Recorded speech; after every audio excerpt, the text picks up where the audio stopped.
There we go. We are live. Like a live. Hi, stream. Hi, everybody. Hi, stream. Hi, stream. Hi. Hello, stream. I still don't know how to, like, do intros on these because it's not my game. Welcome back to Out of the Abyss. You should probably start off with, like, naming everyone and who they play, and then the DM. That seems like a good place to start. If you look at the bottom of your screen, you'll see who's playing and who they're playing. That's being lazy. I mean, that one's actually the most obvious one. Lucian is playing Liar. We should absolutely have a session where everybody switches characters. I wouldn't mind that. I want to fucking play Kitsaris. Yeah, it seems easy. Just mute your mic.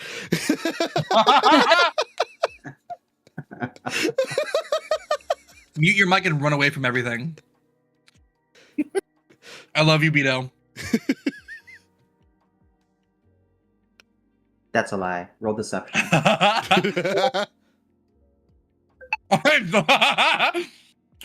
What do you say? Oh, I don't.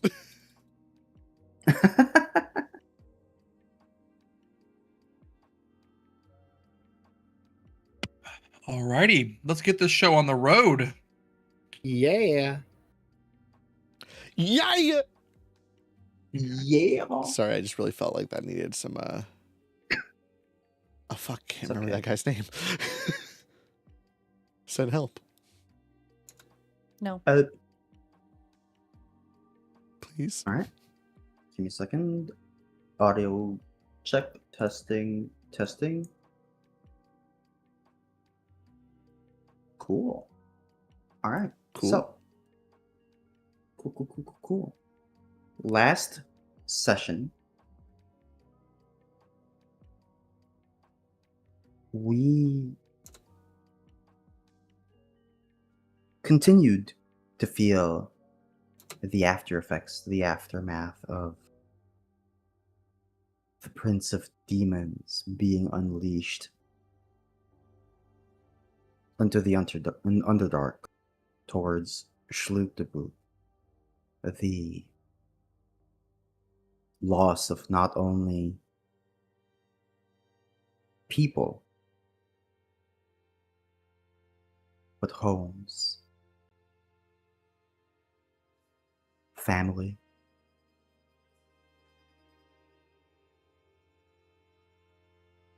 feelings that, yes, you can linger on for a moment,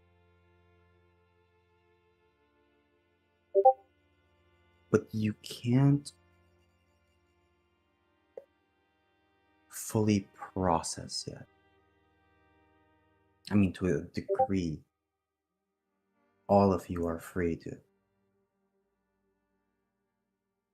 process this information, the things that had happened at your own pace, but you guys aren't going through this alone. You have people who now look to your group and rely on your group to get the safety. You have several of the Kuatoa from 3 other fairies who are now following your group. You have Eldith, you have Ront, Jimjar, Seraph. Few of your companions that you'd made this journey with since the prison to now escaping Schlüterbuch.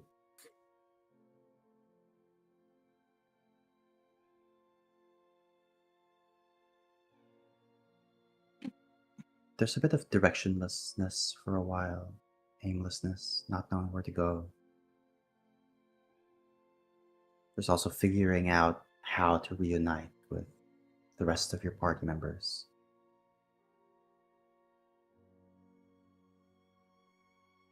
There's also figuring out how to deal with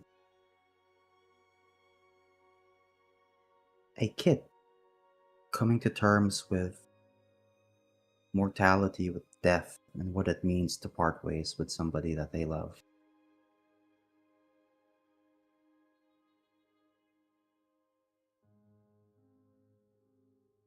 And I think for the most part,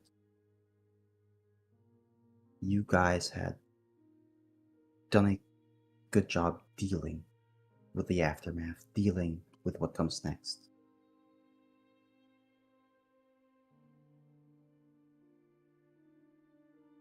However, I'm sure you're aware that the back of your mind, there's that lingering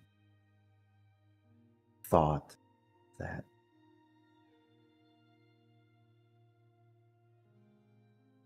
dread of where is this Prince of Demons now?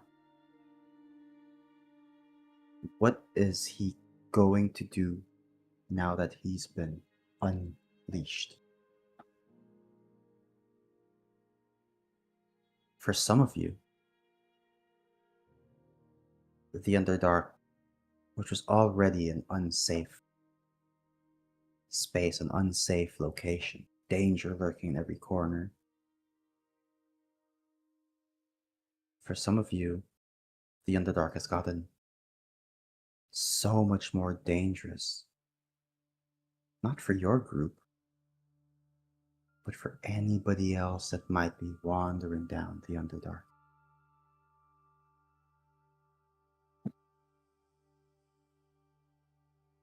Now, you guys were deciding which direction it is you wanted to go. At first, the Neverlight Grove, which was about give or take 26 days to get to from Schlüterbuch. It is a singular pathway, the only known pathway big enough to fit a humanoid through.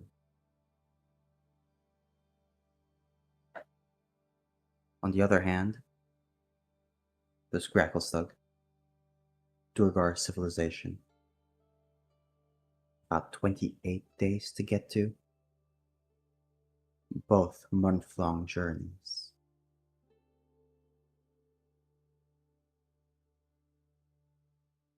Question is just, which direction are you heading? There had been promise to help bring Stool home, but from what it looked like, your group, your party started leaning towards Gracklestug again. No longer sailing through that winding river and eventually having to let go of your boats at a certain point. If you decide to go to Gracklestug, you will be sailing across the Dark Lake itself.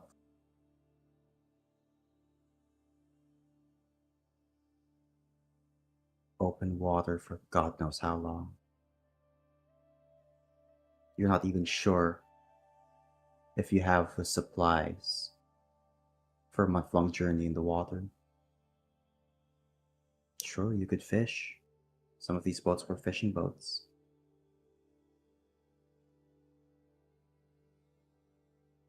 Is it enough though to sustain 4 boats, 3 of which are filled with Kuatoa?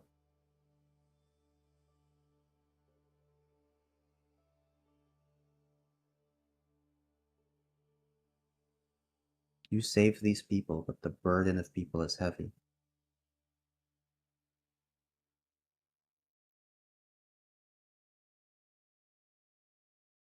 We're gonna jump right back into things as all of you begin finishing up your long rest.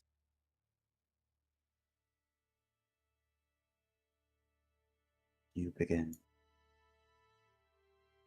waking up at this point, not quite sure what time it is or how long you've been asleep for. For some of you, it might feel like you've been asleep for days, the exhaustion just kicking in and your eyes closing. Just in a blink of an eye, you wake up and you feel like you don't know how long it's been. For others, you close your eyes and you open them again and it feels like you barely slept at all. Like everything was just a blink of an eye and you didn't get enough rest. Regardless of which way you feel or how you feel after woken up, all of you begin to awaken in this cavern. There is the sound of chatter amongst some of the Kuatoa who you guys rescued. It seems they're busying themselves this early in the morning.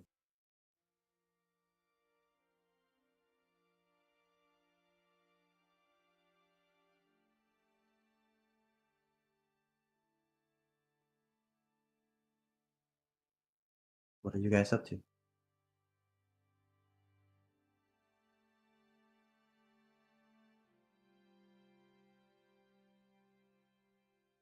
I could I grab Koichi for a bit? Sure. Sure.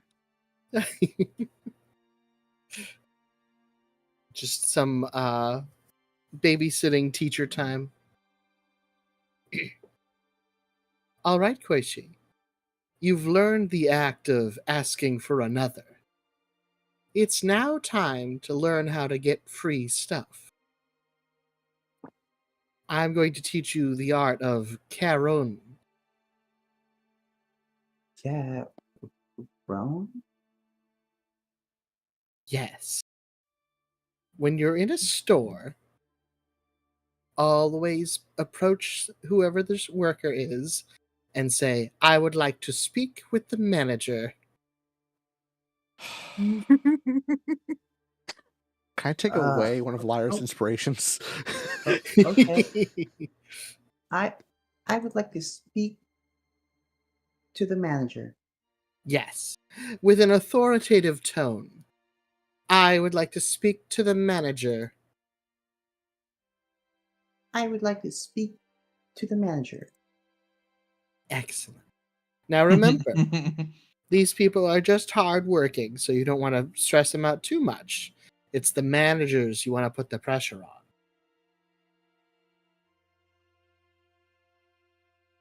Manager. Yeah.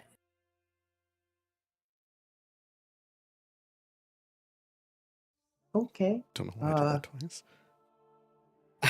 Starts looking around.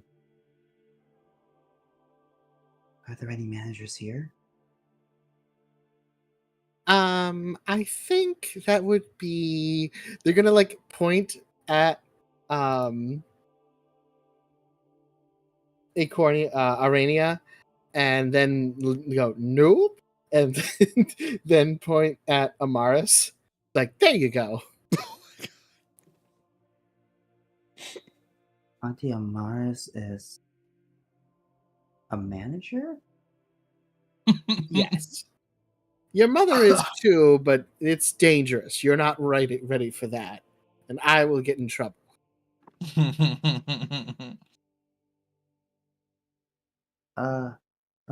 Okay. And of course she's gonna kind of just like walk up towards Amaris. Oh, God. Auntie Amaris? I feel like Amaris is like still in the middle of her fucking brooding over here. It just turns. Oh, yes. And he's gonna kind of turn to look back at Lyre. Thumbs up. Gonna turn back to look at you, Amaris. I would like to speak to the manager.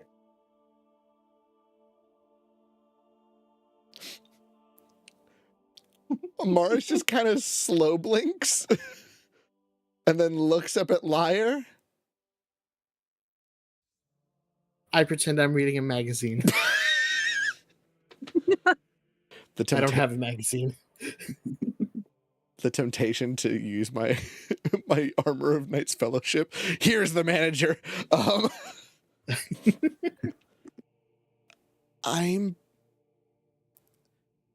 I'm not sure I follow, if I'm honest.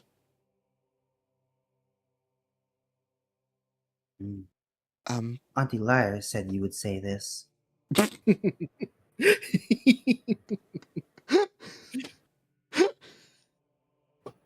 I'd like to speak to your manager right now.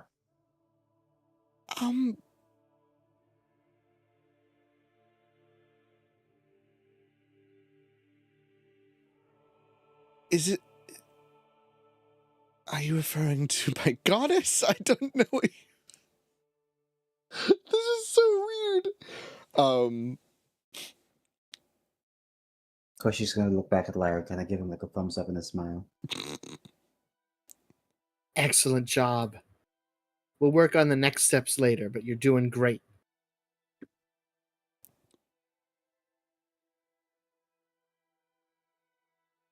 She's gonna kind of look back at you, Amaris, and go, "Okay, I'm done." And he's just gonna walk away. Amaris is already in a whirlwind of emotions, and now she's just like flabbergasted on top of that. Like, I'm actually thinking about this because she's been in a pretty secluded society for a long while, and before that, Drow society doesn't really have. I would like to speak to the manager. They just kind of have a. I would like to kill the manager, please.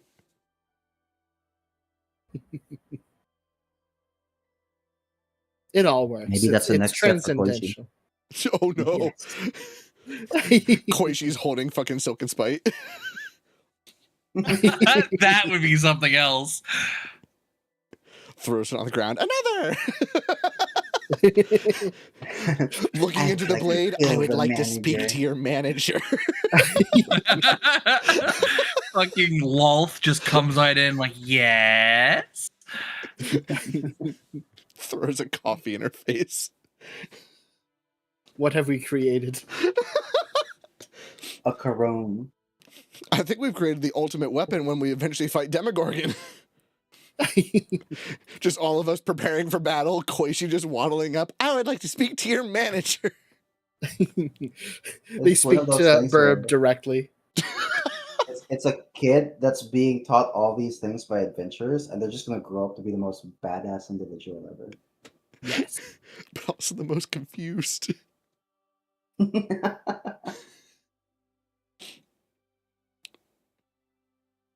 Is everyone sort of getting up at this stage? Yeah, some of the people are still resting, sleeping. There are others, however, that have already begun the process of either waking up. Others have already woken up and are busy doing their morning routines. Amaris is actually going to go over to Kit, I think, after she kind of like brushes herself off and gets herself packed up again.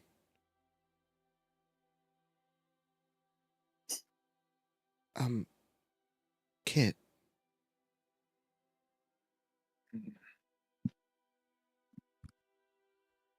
Yeah. Good morning. Do you... Good morning. I'm looking for a son. Fuck is the sun at? It's somewhere up there.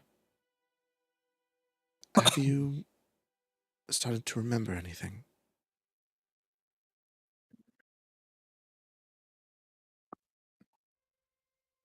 Remember what? From before. You said recently you didn't even know who we were. I don't.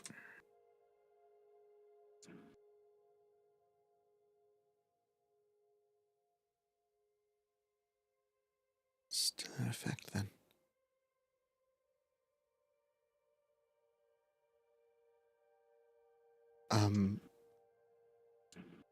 Arania. Yes.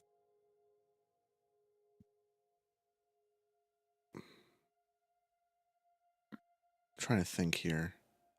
Quick question, Burb, just for mechanical purposes. When traveling on the boat, if you're not driving the boat, are you able to short rest? Yeah, Okay, cool. I'd say so. Triple checking for use of this. As long as you aren't doing anything too strenuous. I'm going to expend a channel divinity. I don't remember what the results were last time, but I'm going to try and... We saw the Demogorgon was exuding some level of madness before, right? Mm-hmm.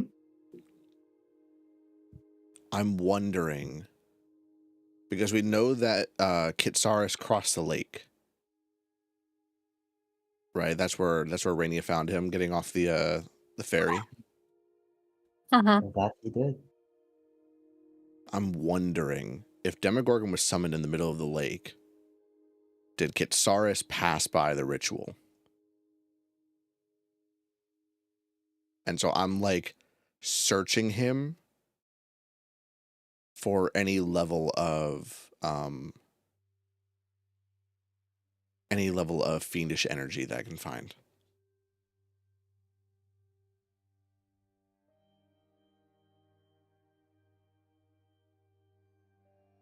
Okay, and you were using Channel Divine Divinity. Sense? Yeah, Divine Sense.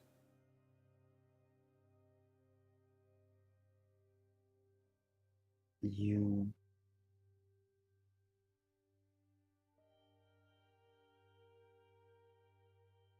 go ahead and open up your senses. Trying to feel, trying to see, trying to figure out if you can get just the slightest bit of that essence.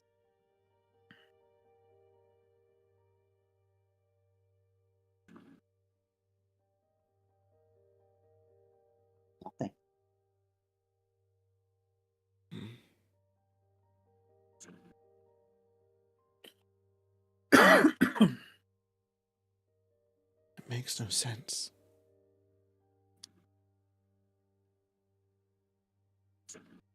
I had thought maybe he had passed by the summoning ritual.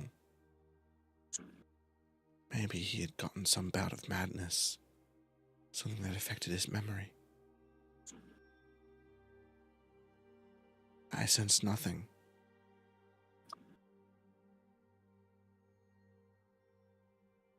Maybe it is something else that is causing his memory loss then. The curse or something.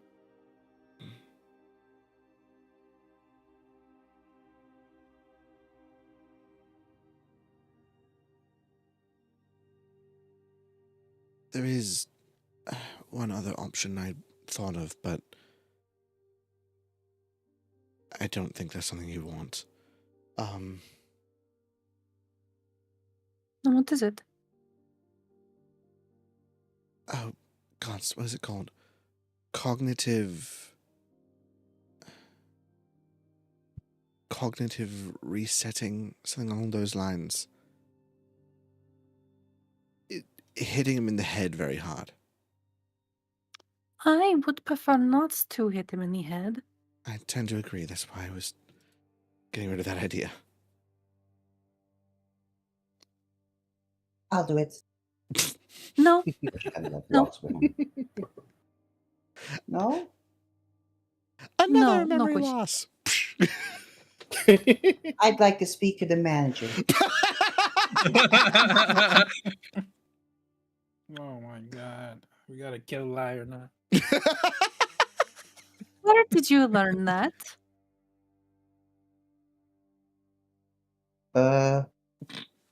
Looks back towards Lyre. Looks towards you. I heard it from the Kuatoa.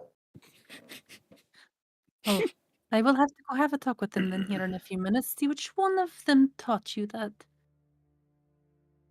Lyre's gonna Don't cry. remember. I But don't there is no remember. manager for you to talk to, Koishi. No manager? No manager. What has the world come to? What the fuck? I need to see Koishi in a Starbucks.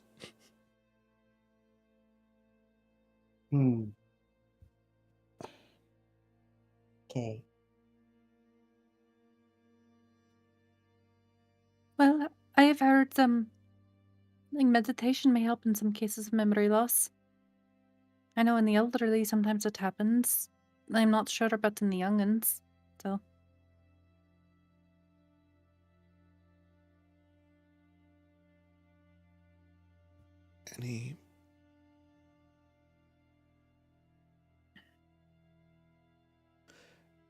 Anything I would know about it? I don't think it would apply in this case.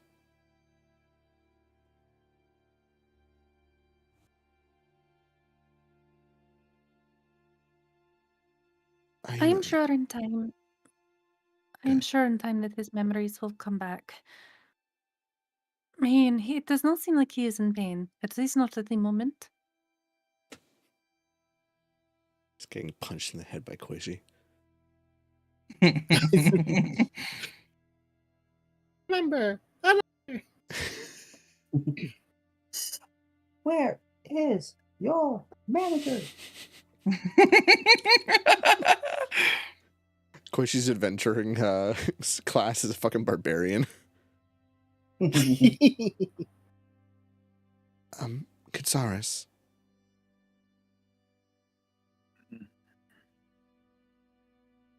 I know you can't remember anything.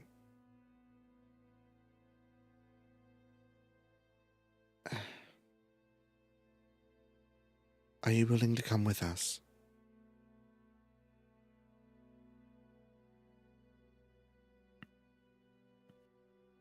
Where? That's one of the question. She'll kind of like look to the rest of the party and Sereth and Ront and everybody.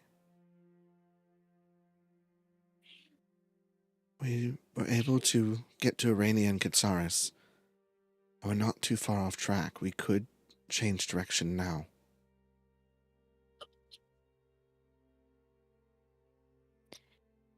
Each path has its own dangers, though.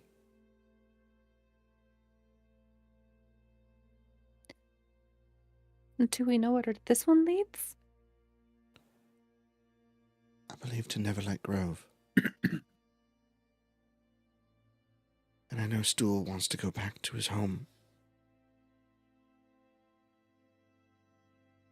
It kind of looks to the Kuatoa. I worry they may need something that is more sustainable. Not to mention, we need to warn them.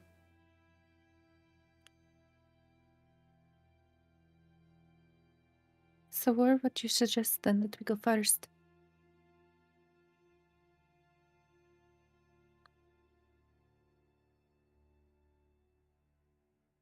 Triple trip. Yes. The path to Gragglestock. How harrowing is it? Well,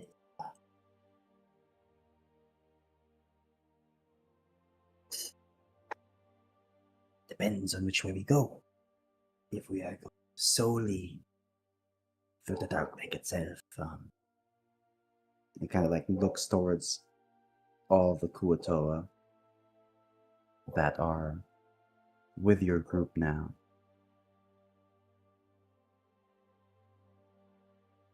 That gets a bit difficult.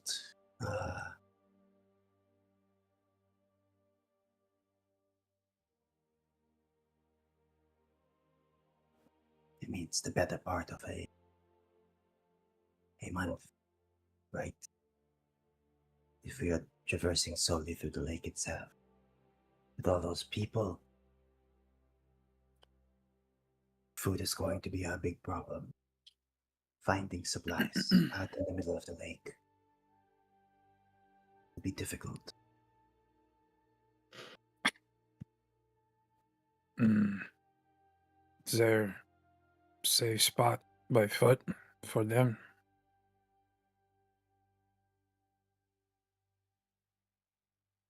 By foot, perhaps.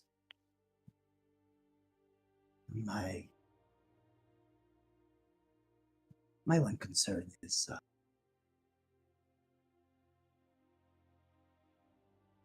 the edge of the lake is just as terrifying. Anything that needs water would be going to the edge of the lake to drink. And anything smart enough to know that things need water will be hunting by the edge of the lake. No matter which path we take, there is danger. The edge being more enemies. The center meaning more supplies. The question is, which fight are you willing to take? That's always the question.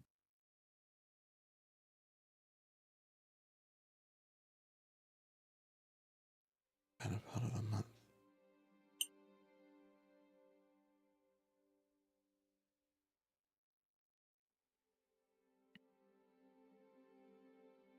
How far? Other spot.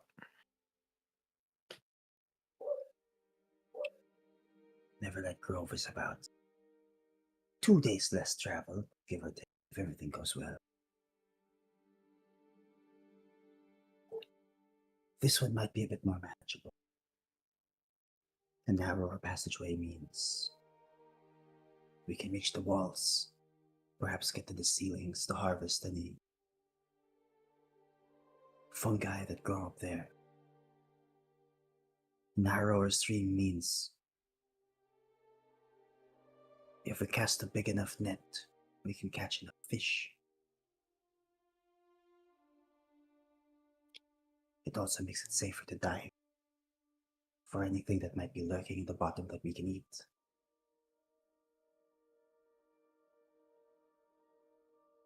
But But it's the destination that remains the mystery. Yes, not much is known of Neverland Grove. Not many people go there. And not many people from the Grove leave. So,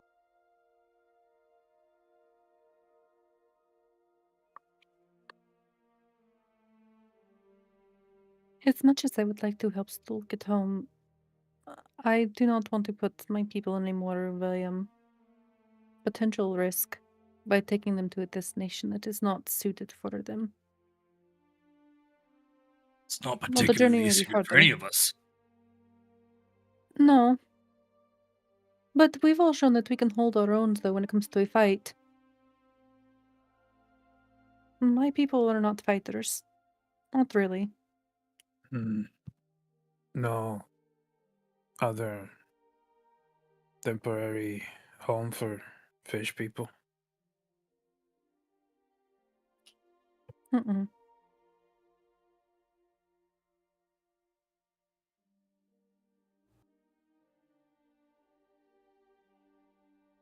Basil, you don't happen to have any way to magic up some food, do you? Oh, well. Surprise, surprise. I think I can do something. Can you? I think. Let's see if I can. All right, I'm gonna make sure of this.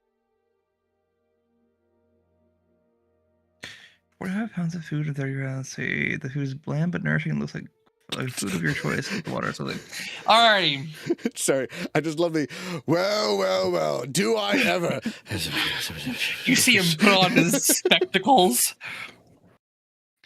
As I will cast create food and water. Oh shit! Luckily enough, that is given to me by my subclass. Oh fuck! Yeah, so I will create 45 pounds of halfway decent looking dwarvish food. Unfortunately, it does seem to be somewhat bland, even unless you will allow me to to skip that part, Burb. I mean, if you have spices, sure.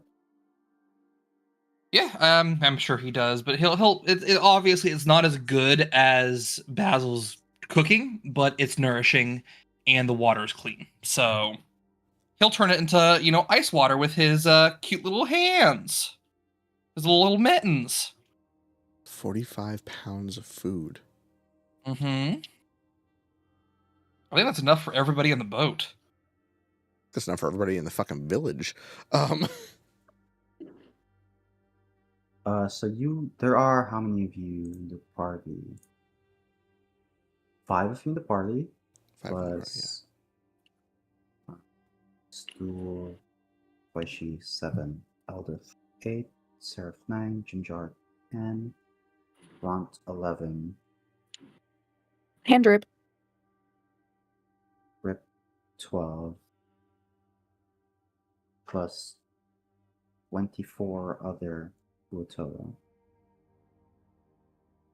12 plus 24 is 36, plus triple trip 37 people. Each humanoid needs about a pound of food per day to survive. So more than enough. Sweet. Hell yeah. That's incredible. If we do decide...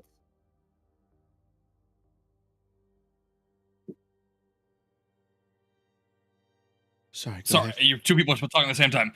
Arania, you go first. Oh, no, actually, Amaris can go first. Sorry. Oh no, all Amar said was that's amazing. It is. All I was going to say this is if we decided to go back out onto the Dark Lake, if Shliptaboop isn't leveled to the ground, we could swing back by and see if there's anything salvageable for a long trip. That's if you don't think it's too dangerous to go back. And if there is any who's maddened that survived, there may not be any more.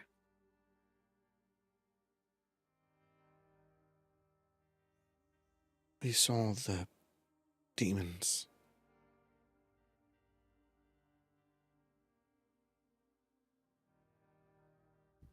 Not only that, we went back to the prison.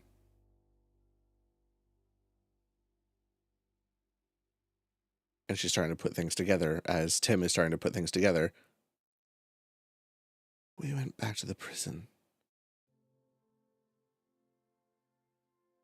And we were beset by madness.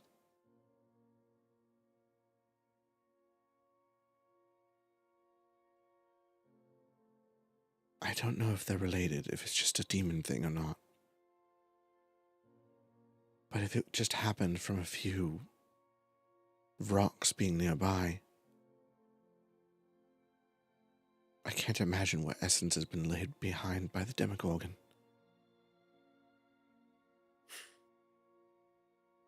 You're probably right. I don't know. Hoping.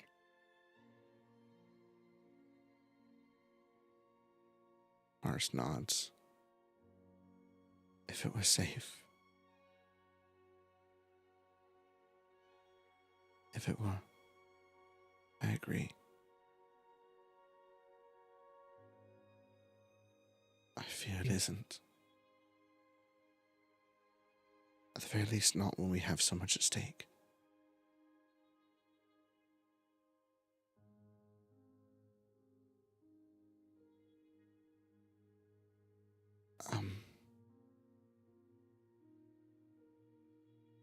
All right. Triple trip. Is it trickle trip or triple trip?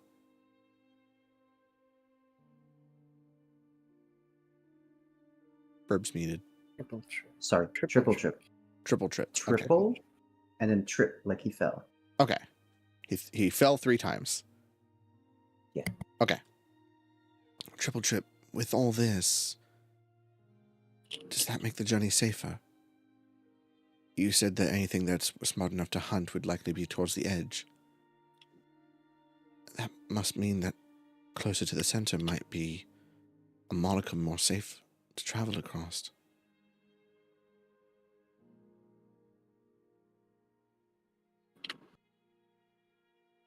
I don't think safe is the right word. I think maybe less dangerous is the right.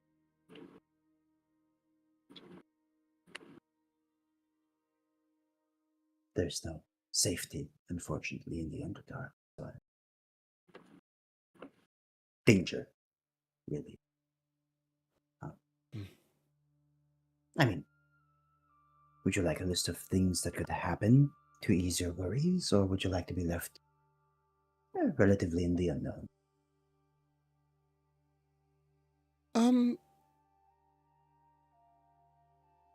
Kind of looks at the rest of the party. Knowledge is power. Yes, knowing what might be lurking down here would give us the opportunity to prepare in case we run across it. All right. Few things. The things we do know and probably can handle easy is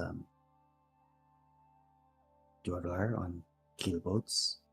Oftentimes look around and find fairies like ours and run them around. We'll say they raid our ships, take everything we have, and then sink it. Lucky for us, we can swim, but that's basically leaving us for dead, as to swim back to shore is just as dangerous.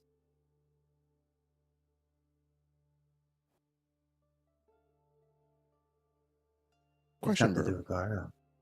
Yeah? Does Duergar society trade with Drow society often? Yeah. It's, how do I want to put this? a lot of the societies in the Underdark do interact with each other. Durgar, much like dwarves, are proficient in their craft and in what they do. They are relentless when it comes to their tasks, and if that means digging out tunnels, crafting equipment, or improving routes through the Underdark, then they are welcome individuals in other people's societies. While they might lean more towards a not so good disposition, we'll say, the things they can do and provide in the Underdark aren't taken for granted.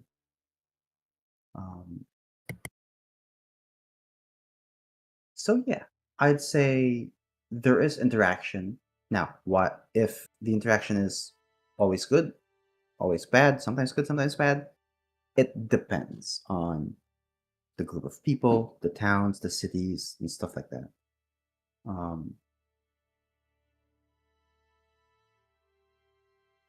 But they have a place in Underdark society. The Duergar are dangerous, but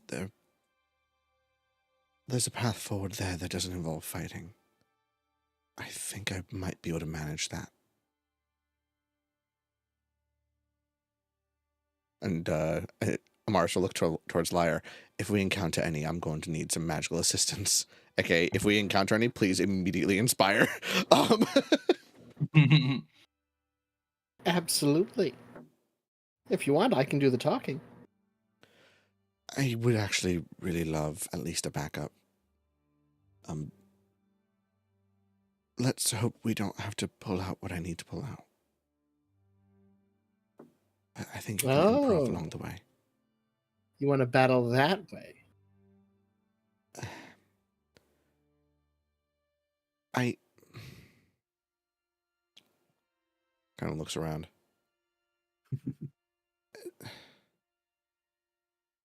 We just witnessed a demon prince. All right. Some cards to lay out on the table. The family name that I once held in the Underdark may have some pull. It's been decades since I've been down here. But the name should still hold weight. What is your family's name?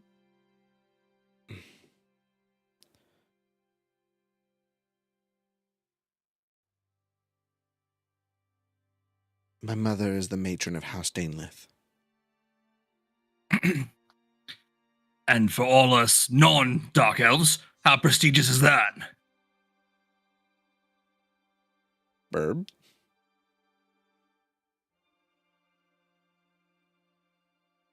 This is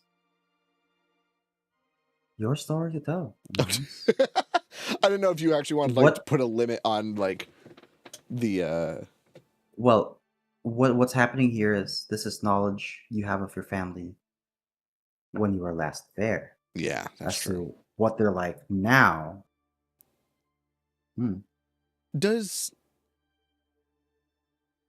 What does she know as being like some of the more powerful drow houses?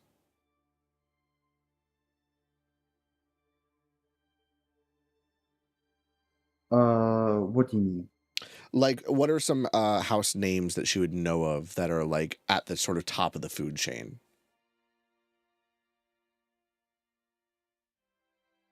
I know one that I think shows up in the original, but I don't know if you've changed that.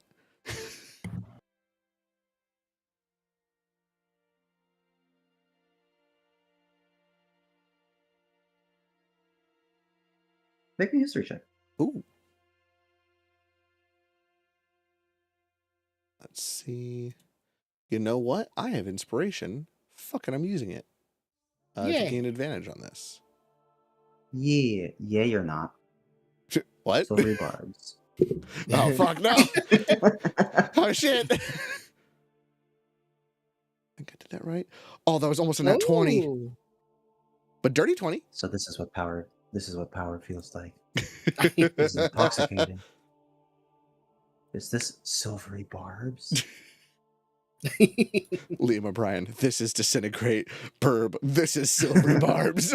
This is silvery barbs. Calm down, Okay. Palma.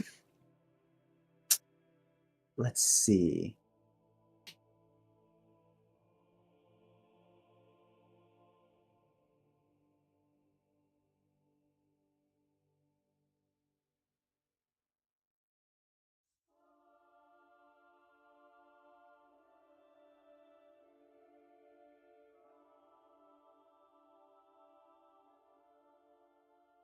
Well, there have been some changes. So the okay. house that you're probably thinking of, Yes. The house that basically was the voice of Lolth in what was once Menzel Branson, but now renamed to Zareth Moor, is House Olordrin. Here we go. Just like, can you type that out? I'll type it for you. Thank you. House Olordrin. Olordrin. Okay. This is the voice of the Spider Queen. Got it. They are the ones that have control, or is maybe in control of Zareth Moor to this day. There's House Ilsmere.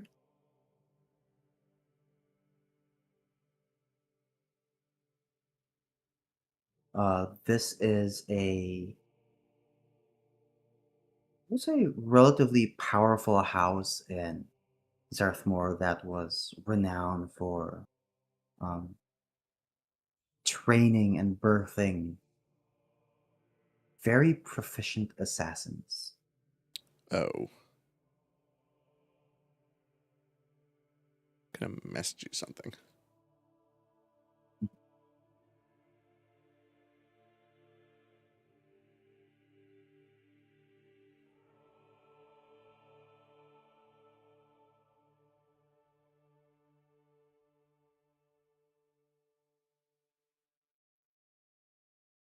Got it. Okay. Another one is House Phasrin.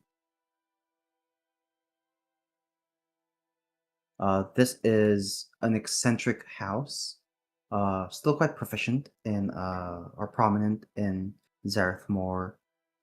These individuals or the Strauch family is specifically interested and focused on Fairs this occurrence that happens in the Underdark, these unnatural magical lights that mess with magic.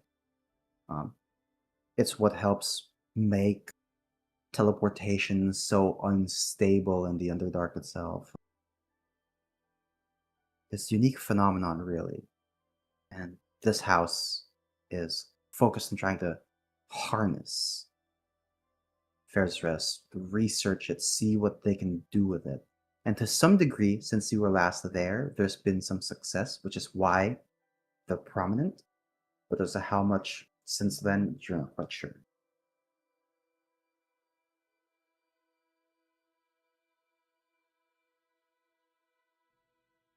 And then lastly, another prominent house for you is House Mokir.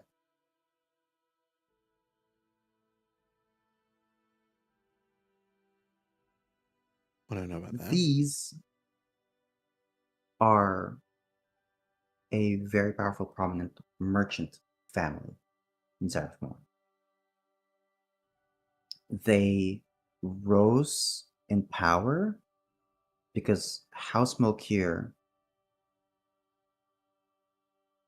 killed off any other competition they had for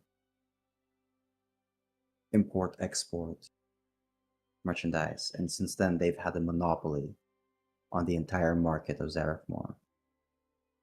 And they've, since you were last there, kept control of that monopoly over the market. So they're a very wealthy, very influential family when it comes to things that come in and out of Zarethmore.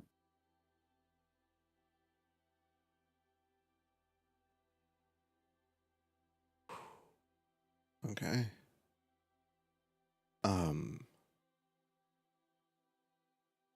Amaris will describe each of these families. These were sort of the top families when I was last there. Of House Danelith and House Ilsmere? House Ilsmere. Yeah, Ilsmere. My mother created some sort of bond between them. She was more than ambitious. Whether she has risen from that ambition or fallen is beyond my knowledge. And she'll kind of like turn towards Sareth. Sareth, have you heard any of House Danelith? Or any of the houses and where they stand now? I think you've been here a little more recently than me. Yes, well, everything you said's accurate. Hasn't really been a change in terms of their power.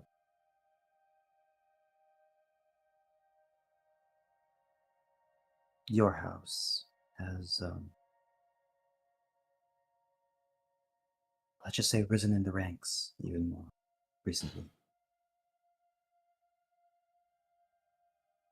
You can develop close ties with House Aldrin. Oh God, they got ties with House Aldrin. Mm-hmm. Oh shit! Oh, that's really not good. You can see like almost utter despair on her face, like nearly equaling when she first saw the Demogorgon. Like that's almost as bad of news.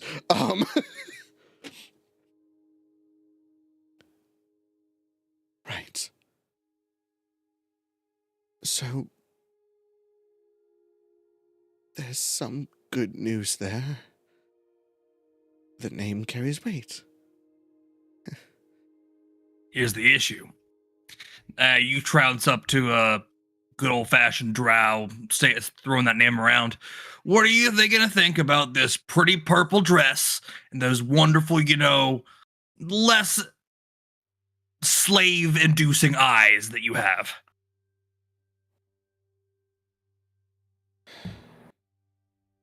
She'll pause for a moment.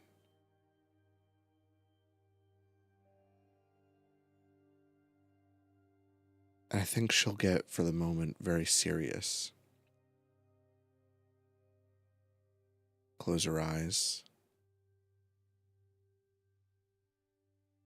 And then look at you with such a face of disgust. Like your very presence is putrefying the air around her. I am more than capable of exuding drow nobility. Unfortunately. Make me a performance check or deception. This is a performance for sure. This is an act she's had to put on a lot. 18. Yeah, pretty convincing. Jesus fucking Christ! Practice your bitch face much. She'll immediately like soften, like almost looking like it hurt to do that. And then kind of look down at her arms. I had to practice, yes. That one seems to have stayed, even through the years. You can't show weakness. Not in Zerthmorn. So I can play the part. I still hold some... I still hold this, and she'll undo part of her glove, and pull out a signet ring of House Stainlith that she kept over the years. This should get me past at least a couple of these. If they dig any further, I'm not entirely sure it'll work, but...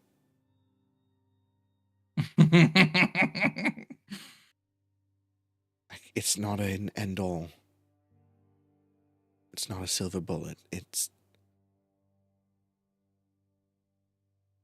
one more defense we have. And not one I would like to use if we can help it, but I thought you all should know.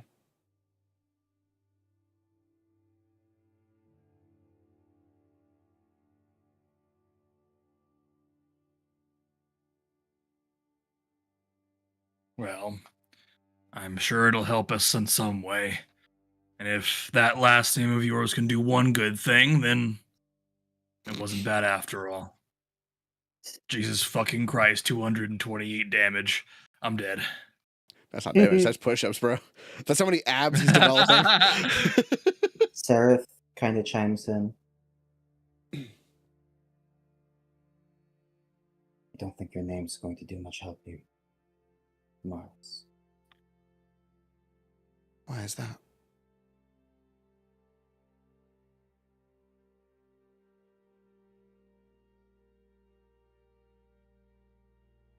He's going to take a seat.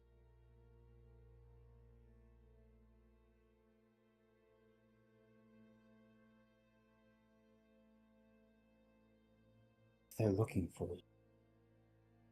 You know that. She'll nod. No. The name Amara Stainlith will not hold any weight.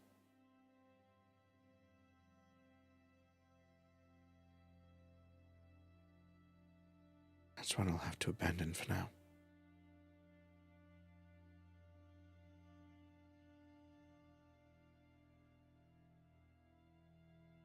That's the problem.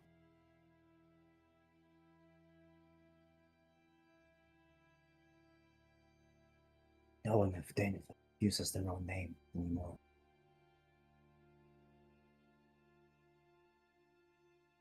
What regard? And she pauses for a moment. Do things in the name of House Only. Nothing. Sorry, you're a little quiet there. What was that? They do things in the name of Oladrin, not Dane.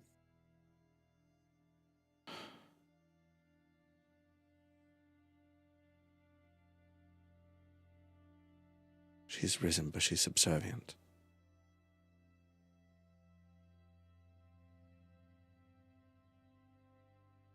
Am I getting that right?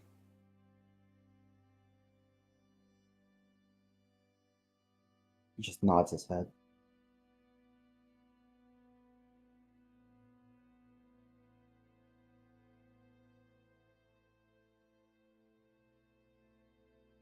Right.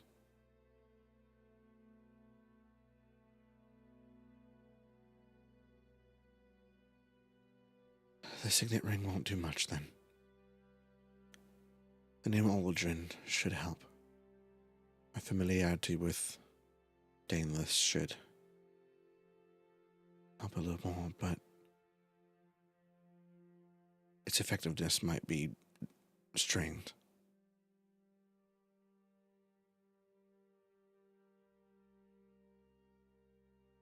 She pauses. What are first names?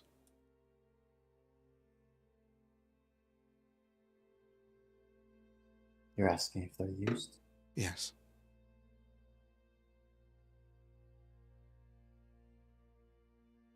Only ones I'm pretty sure you're familiar with.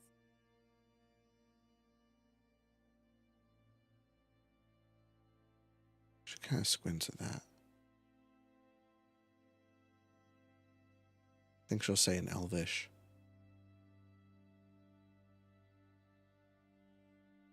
You know, don't you?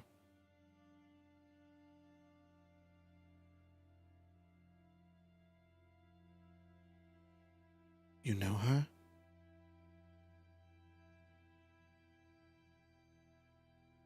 I do.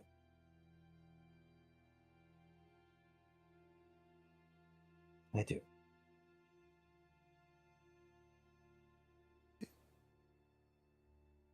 Is she safe? Is she... She works for them, doesn't she?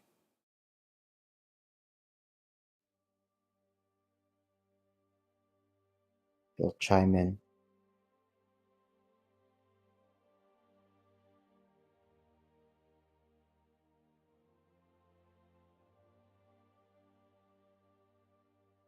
The what? Are we thinking of the same person? I'm not sure entirely now. I'll name two. And she'll speak in common. Oh shit, wait, am I misremembering this? I'm gonna double check something. It's a weirdly spelled name. There we are. Found it. Angelica and Brittany. No.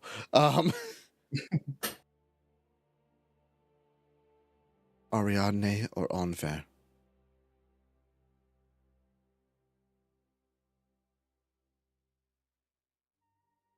Both names I know. The name I'm thinking about, second one. She's working for them, isn't she?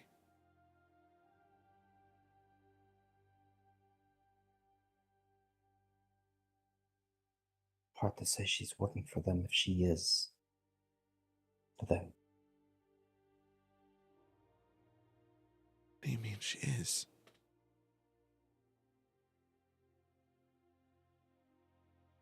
Oh, like her name still carries it. Everything she does for her house.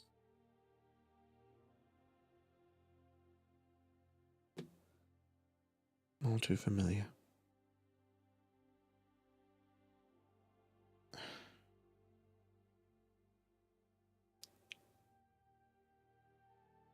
She'll look to the rest of the party. Long white hair, green eyes. A drow, carrying two blades. Enfer Dainlith is a danger we should best avoid.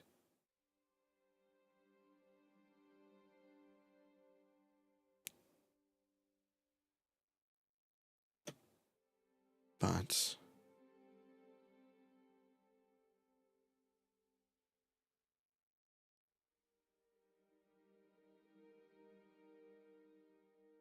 no. No, if she's known, then they likely know what she looks like, don't they?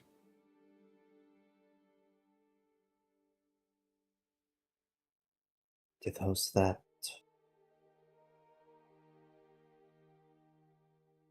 meet with her, yes. To those that are her targets, no.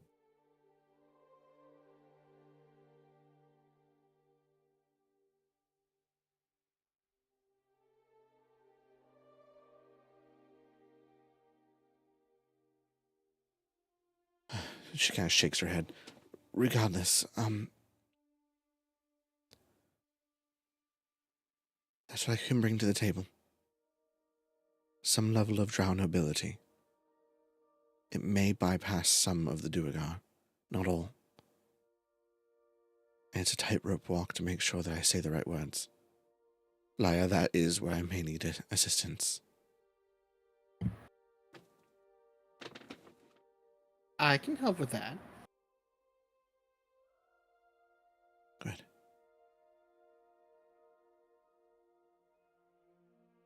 She'll kind of like look at Sareth with a bit of a, almost like she has like 1,000 more questions she wants to ask him, but just realizes she needs to move on for the now. Triple Trip, what else?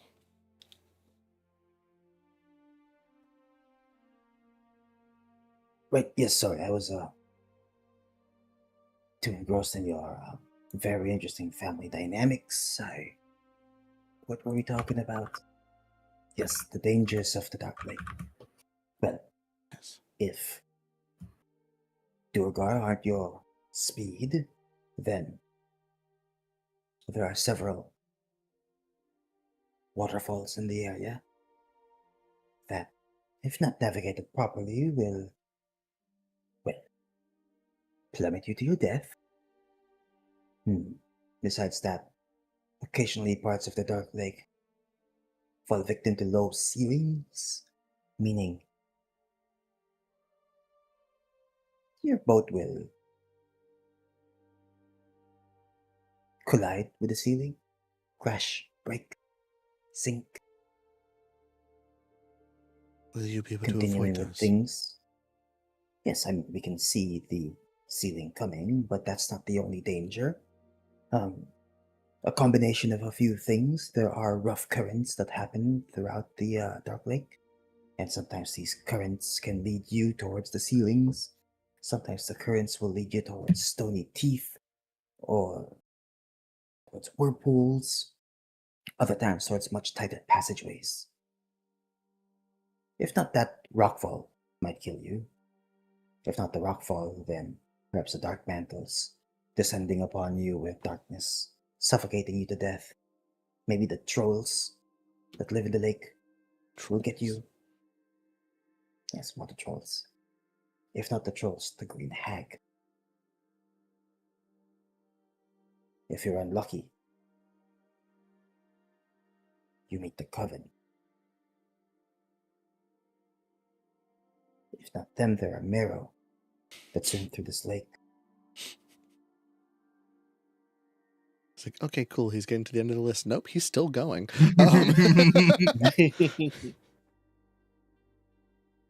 What else? Remember Oh, that those thing in scary front of the umbrellas. Very recently, there have been more demons that have been flying through the lake. Big, scary ones with wings.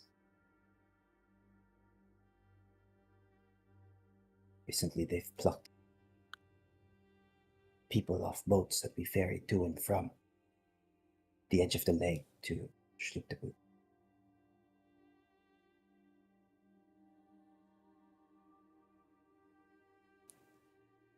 And if you fall into the lake, there are quippers that'll eat you alive. Those are always fun. And then sometimes the water itself will kill you. Takes form, lashes out at you.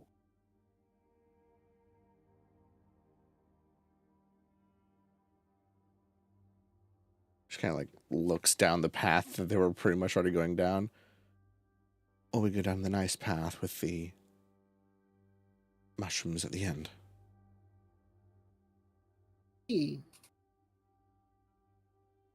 Drugs. Of course. There is one more, the most dangerous one.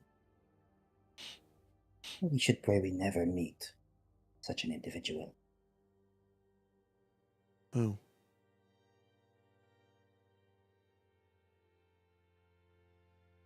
There's cousin Lupoga. Who? Cousin Bloopaga. Who is Cousin Bloopaga? Well, that's what many of the Kuato of Dark Lake call such a boogeyman.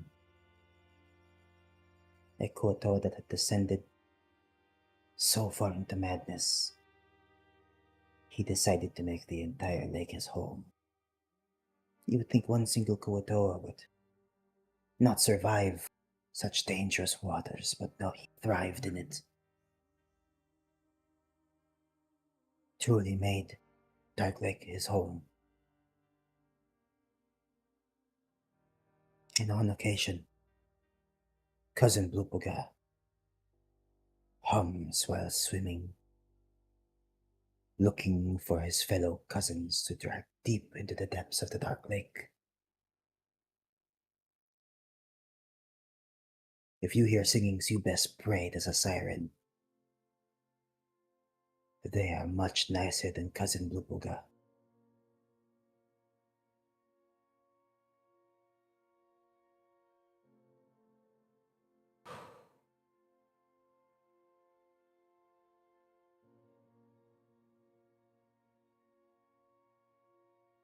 Kind of looks around at everybody. So what are we thinking?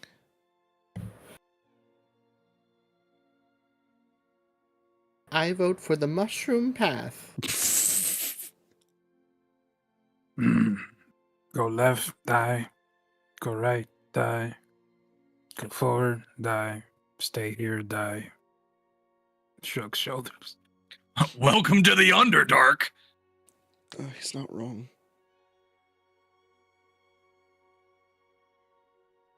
If we don't want to make a decision, we can always roll for it. What are the pros then?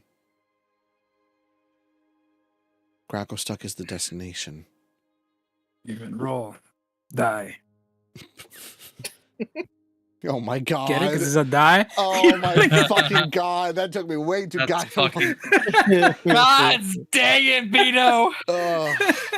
Even roll die. Takes 500 damage.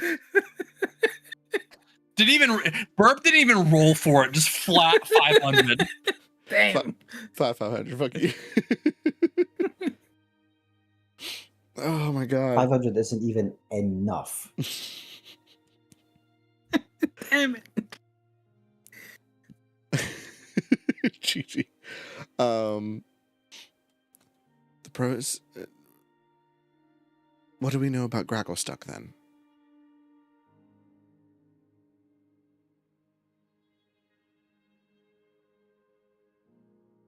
Are you asking Triple Trip?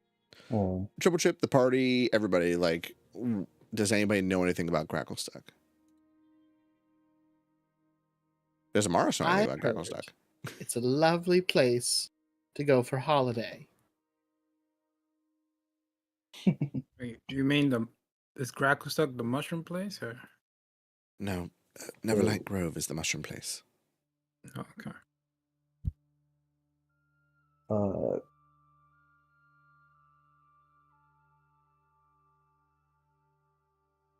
I mean, Gracklestuck is obviously in the shores of Dark Lake.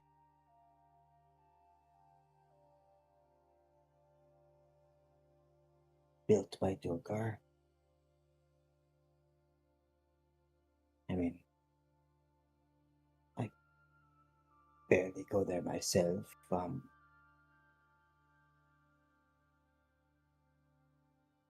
There's a bunch of, not just fully Durgar. I've heard there's some Darrow there as well. Some folks. Now the merchants make their way towards Gracklestuck. That's where Bob and Merrick were going.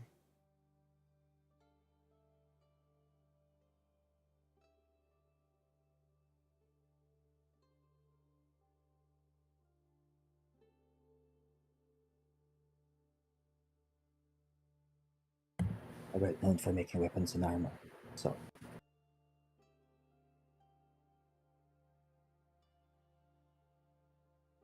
So we have Neverlight Grove, which you don't know too much about. Gracklestuck. One has an unknown end, but a safe path. The other has a dangerous path, but honestly, supplies, defenses, people. I know I've hopped on this enough, but they are people we need to warn.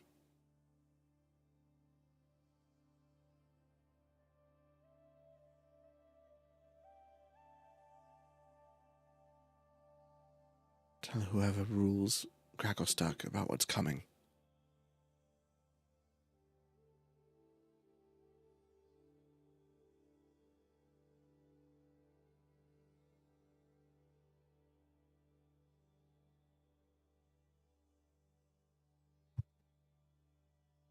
It's up to you all. I won't press anybody to go into danger. We've seen enough of that.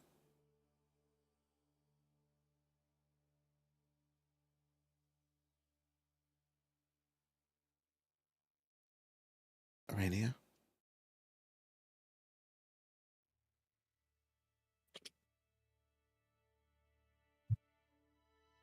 I guess if you want to go to Gracklestuck, we can go there instead.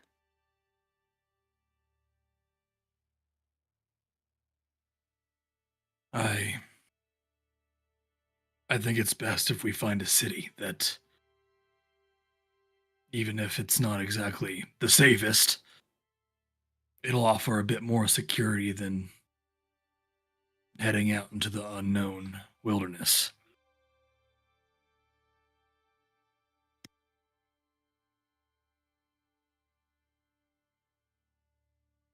Go ahead, and those of you that want to, Oh.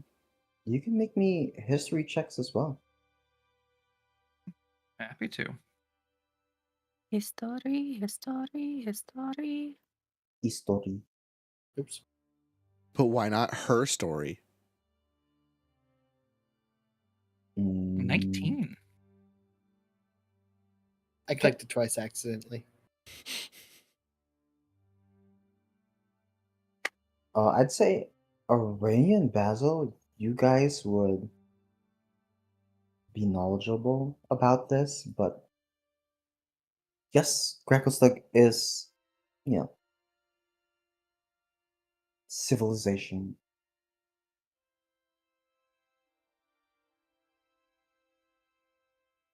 It is a city filled with several workshops and smithies, and merchants often visit Gracklestug. It is a major bastion of civilization in the Underdark.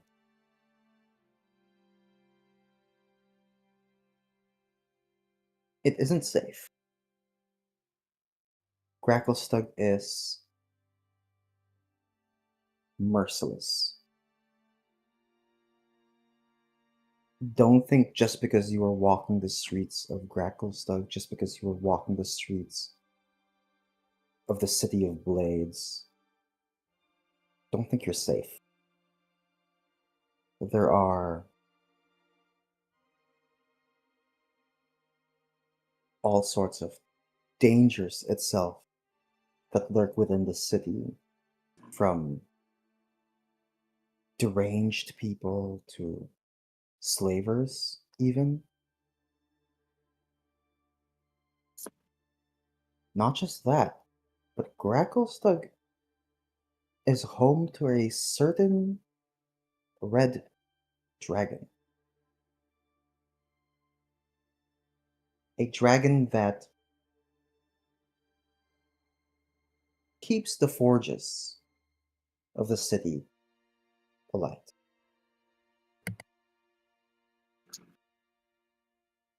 Gracklestug is the home of and is where Themberchog lairs. So, not only do you sometimes have to deal with the people, on occasion, you might have to deal with a dragon. We're going to Thumbershot. We're going to Fat Dragon. Let's go. I want my chubby Chunky dragon from D&D movie.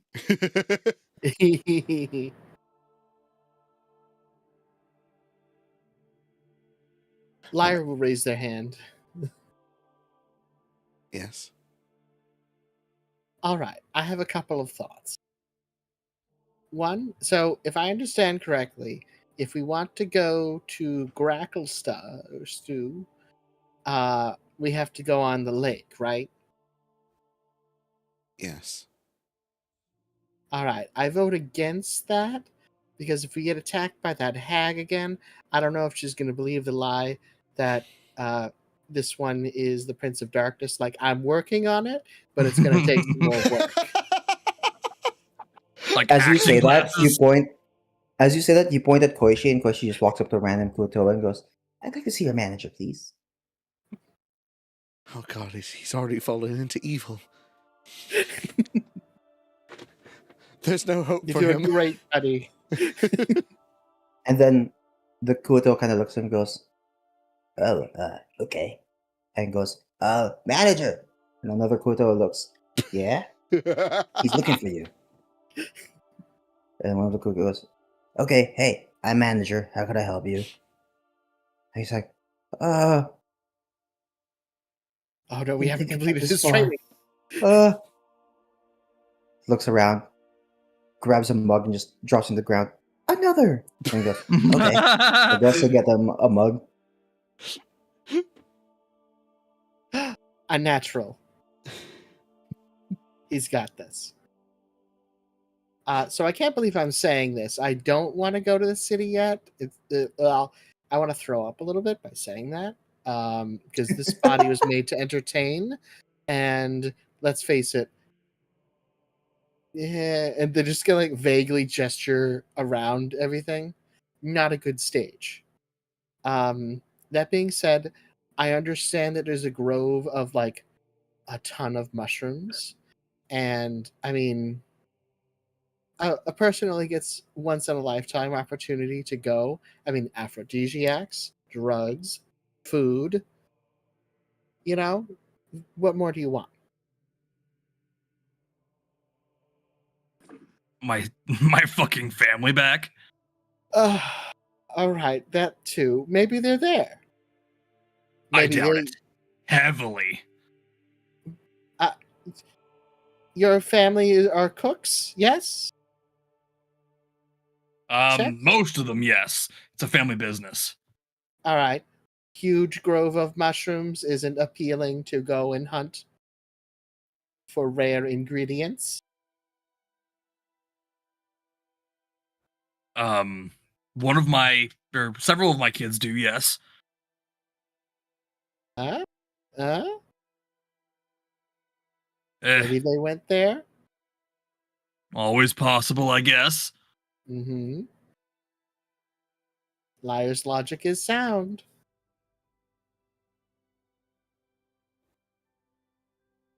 It's honestly not a bad.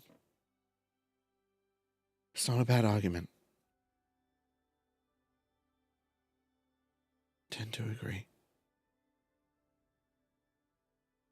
We go there, we fill our bellies, take some drugs, prepare ourselves mentally to entertain.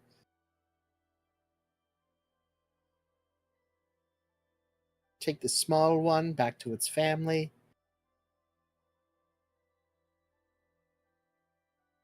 I almost hate to say it, but there's something we are forgetting. Arania, Yes. ultimately, this is your choice. These are your people.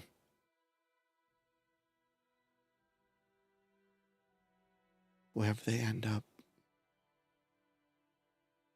they'll follow where you go. I mean, it does not seem like that there is a better decision out of the two. Both of them have their own cons, not a lot of pros. Oh, I should have mentioned.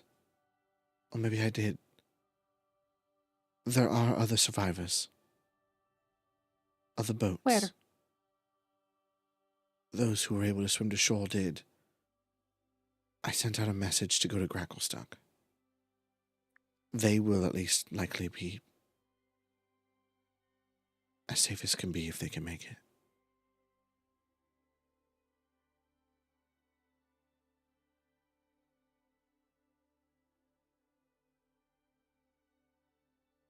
I feel like Amaris would have told her that, but yeah, it's included in this.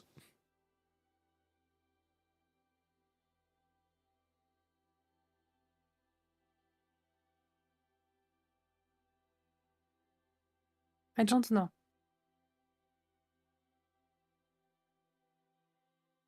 I don't know. I'm sorry. Sereth, Eldith, Rond, Jimjar, have any of you been? To Either one.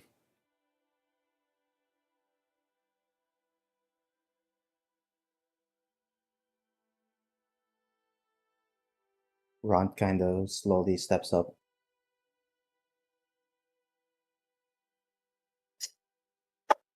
I have. Which one? Gracklestug.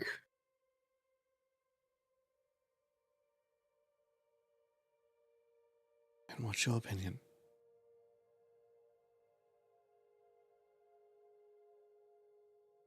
Nothing good. I was a slave there. Finally managed to escape. Got caught again by Drow. Now I'm here.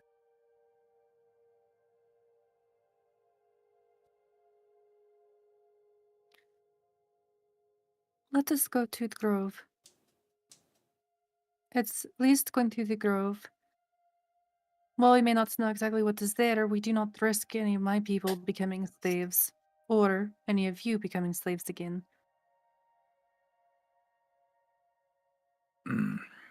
Or dying on the way. Worse, pass on lake, right? Dying, or worse, expelled. All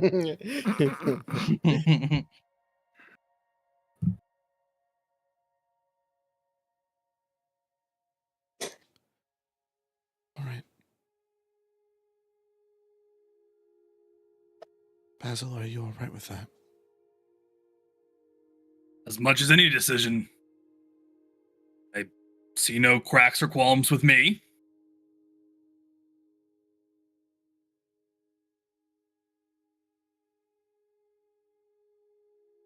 Should never let go of them.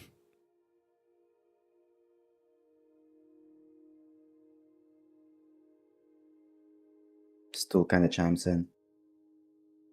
Are we going home? Yes. We are Home is going to nice. get home.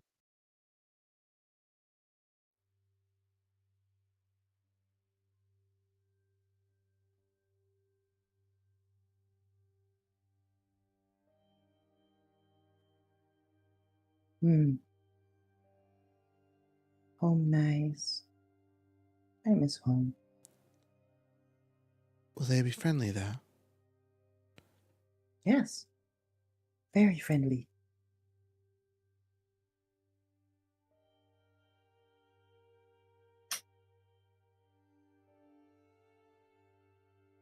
All right.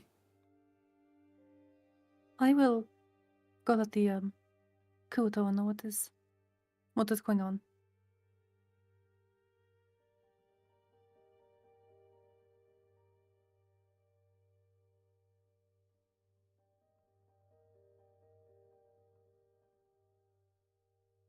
I do like just imagining if this was fucking this is just animated, all of that would have been condensed down to which way should we go? They look left at the Dark Lake and just see everything you listed all at once. And it just cuts to them, just goes, mushrooms, got it, mushrooms, okay.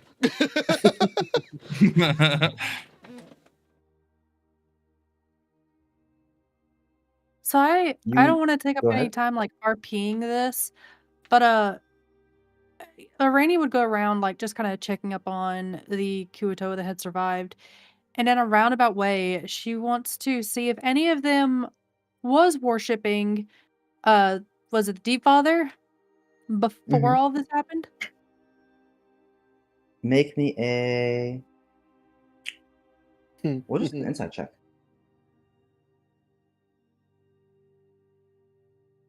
Ooh. Wow. Oof. Oh. You start... Well, first of all, you start going towards the Kyoto, letting them know the direction you guys have chosen, which they will be following you.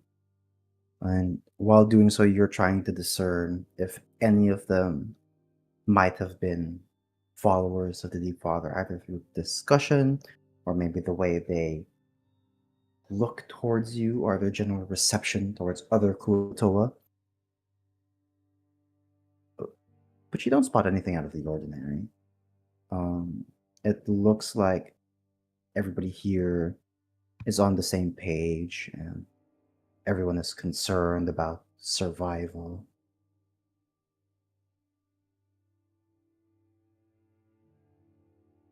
None of them give any signs of being Deep Father worshippers. Okay. She'll leave it at that then.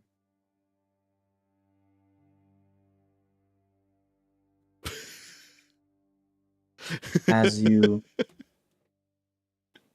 Sorry. He's got a fucking massive sign that says Deep Father's #1 fan. Deep Fucking Daddy tattoo on their forehead. Yeah. Long live the king. Nothing suspicious here. Oh, this sacrificial dagger is not mine. I found it. I found it.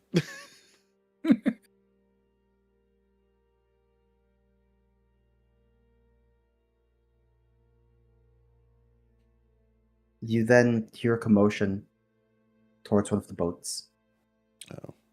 As a bunch of kutos are gathering. Concerned voices, worried looks. It seems like something happened. We'll go over and take a look. Yeah. You arrive at the scene and you see 2 Kuotoa breathless, scared out of their minds. It seemed they just come from the water. Oh. Arania would run up to him and try to help pull him further inland. Are you two all right? What happened? As you are pulling them inland, one of them goes, Shubud didn't make it. He was too fast. He just wanted to swim and get some fish to eat. Came from the sky. Didn't know what to do. What came from the sky?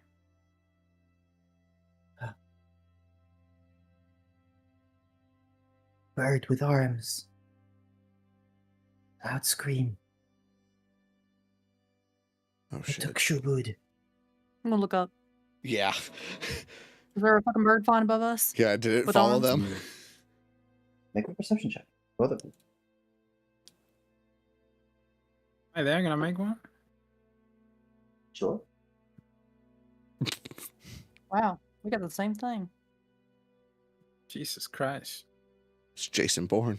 You all instinctively look up towards the ceiling, just upwards in general, trying to see if you can spot anything flying that might have followed them. Nothing of the sort. Quiet. There's nothing on the ceiling, or at least as far as your dark vision gets you.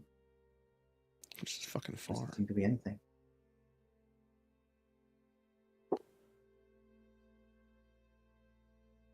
So these two are coming back from the Dark Lake, right? They weren't in the like stream or river that we were in, right? Yeah, they're part of your group, but they swam to the Yeah. Dark Lake and then back. Arania, like, will help them stand and kind of like usher them back away from the Dark Lake. And then just addressing everyone. No one is to go back to the Dark Lake.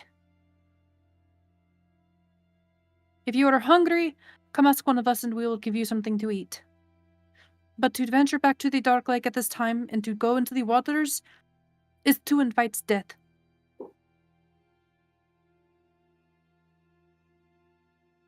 They all kind of murmur amongst each other and then nod.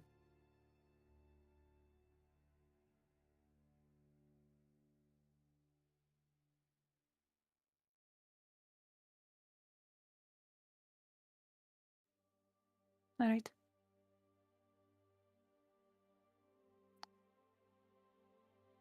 I think Arania would just kind of go back over to the fire where they're all sitting before.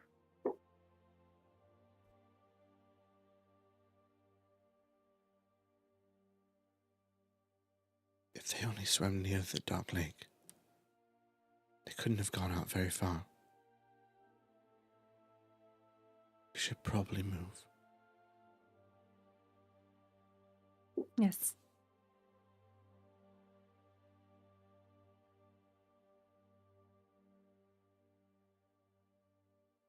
So if we are ready to go. Yeah. Everyone else?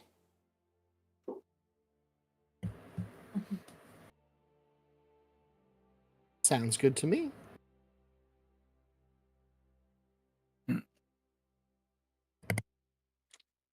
Arania to the group, like to the Kuoto group. All right. Gather your belongings. If you've not had food, grab a bite. We are leaving. All of them begin packing their stuff and start heading towards the boats, the ferries, and one by one start getting in. Triple Trip, you see, heads towards the frontmost ferry, hopping on, waiting for your group to board as well, before leading this fleet closer towards Neverlight Grove.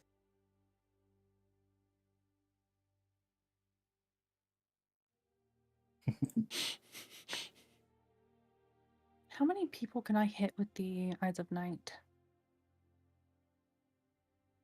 How long does it last? I'll tell you in a second. So I think it's the number of people equal to your wisdom mod, right? It's for 1 hour. Wisdom mod. Yeah, Wiz mod for an hour.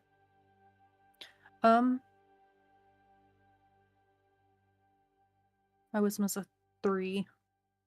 Irani will hit the 3 like steerers of the boats, besides Triple Trip, and give them the Eyes of Night, so that way they can see what's in the dark. All right. Yeah. And then she'll be on the boat, so she can see that far anyways. Okay, yeah.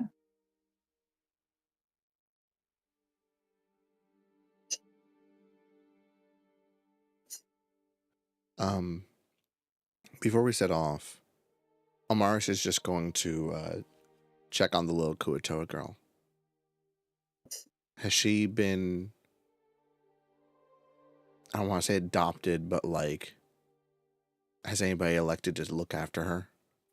She's adopted. Well, What are you talking Aurelio elected to look after her. about? Yeah. Oh. If you were trying to poach her kid. No, I didn't know if Arania had like gotten another kid, thus making any square Arania is in susceptible to awful AoE.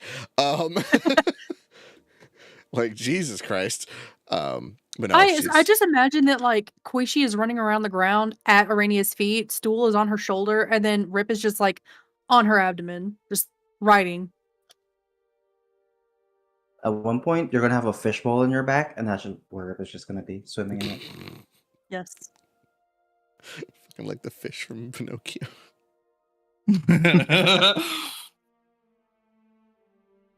Eventually, she's just going to adopt a bunch of Kuatoa kids. Just going to be having a fucking long rest and just hear it from the distance. Shark bait! Oh,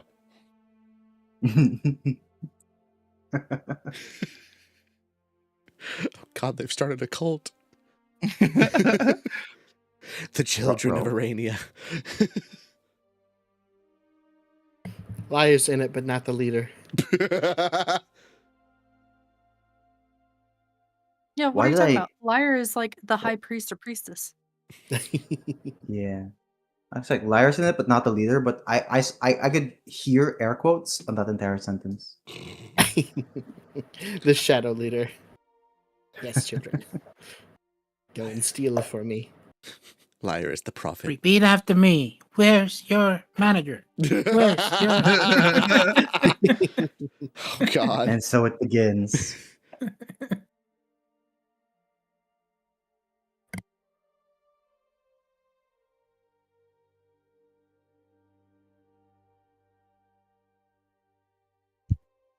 I guess we set off.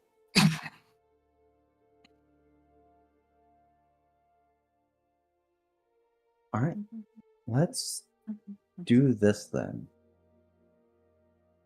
I need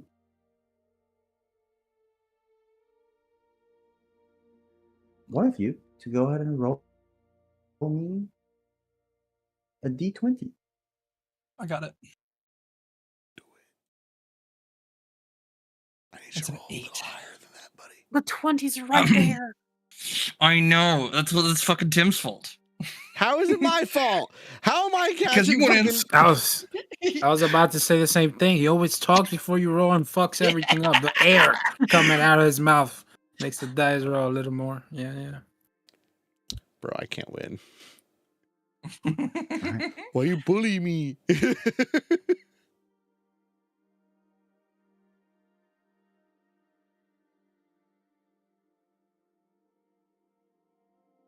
You begin moving through your first leg of this journey, this long journey you're about to undertake. Continuing onwards through this winding river that you know eventually has an end, and that you know eventually you will have to step off from. But for the first leg of your journey, it's relative peace.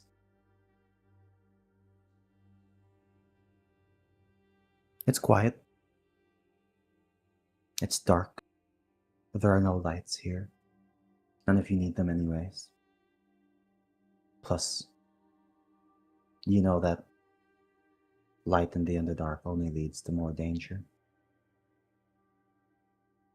A torch is basically a beacon. A massive, hey, I'm kinda here sign. Come and get me. So, no lights.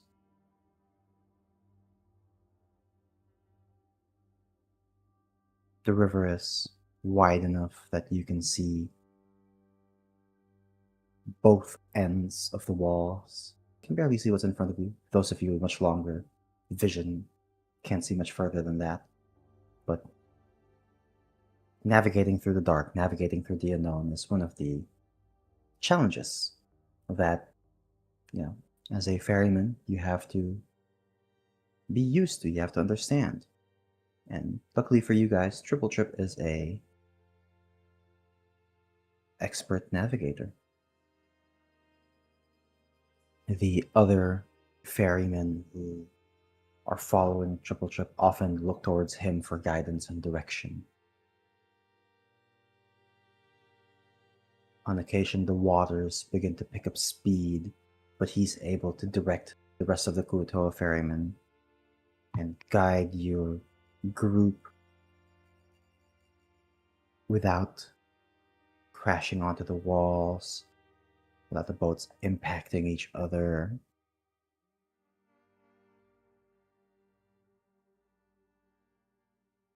As you continue onward, though,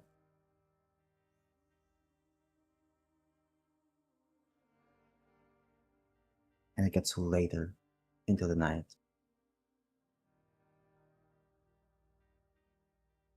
you notice that there are no spots for your boats to dock.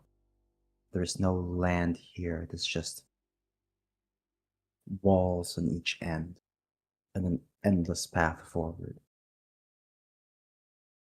It might be uncomfortable, but Triple Trip turns back to look at your group and goes, "We might need to sleep on the boats for tonight. Do you want us to anchor down here or slowly meander through the river throughout the evening? Choice is yours."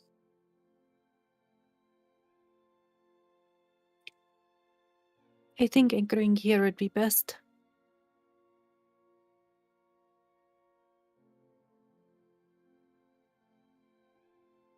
I think nobody but Triple Chip has the ability to know if we're going the right way, so I'm gonna have to agree.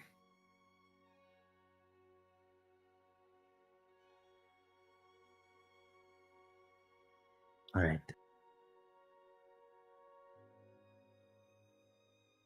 anchor down here at this. And he kind of like begins to steer the boat closer towards one of the stalagmites that are growing out of the river upwards. And he's going to get a rope and he's going to toss it towards the stalagmite, tighten it, and begin pulling the ferry closer. You see as the other ferries begin to follow suit, and he tosses each ferry a rope, and then they tie it onto each other so the ferries are now connected. Alright, here for the evening. Few things. The water begins to pick up speed. You'll be fine, just hold on. If the rope does its job, we'll all still be here. If not, wake me up, and I'll steer us out of trouble. Besides that, rocks fall on us. Whoop-de-doo, what can we do? Anything crawls out of the water, that's on you, not on me.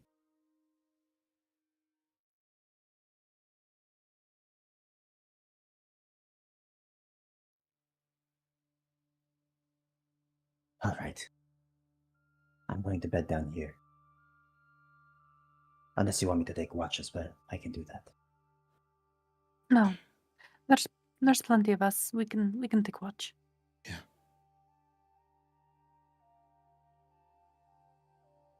Alright, very well. He's gonna kind of make himself comfortable. Good night. Good night. Just getting ready to go to bed.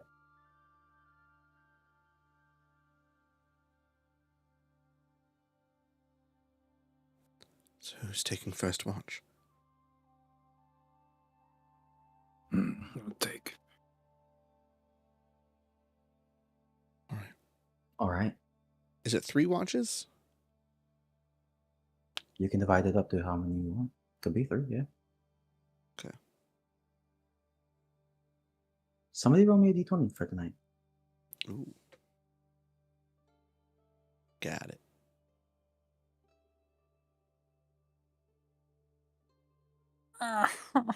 Fuck, Lucian, why'd you do that? What did I do?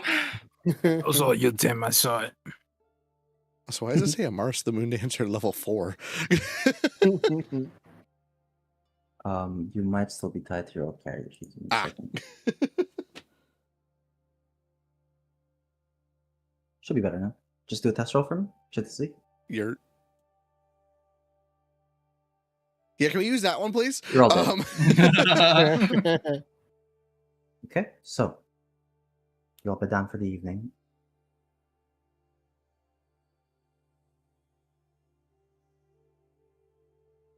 Going forward to expedite the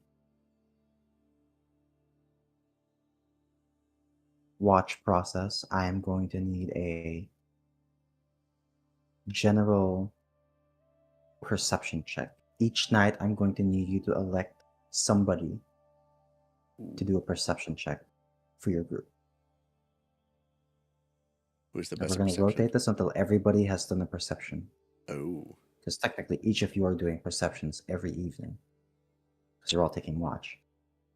So, for tonight, which one of you is making this perception check? I think Kit volunteered, right? Yeah, sure. If that's what we want, I got a +9. Here, hold on. I got you, buddy. Watch this.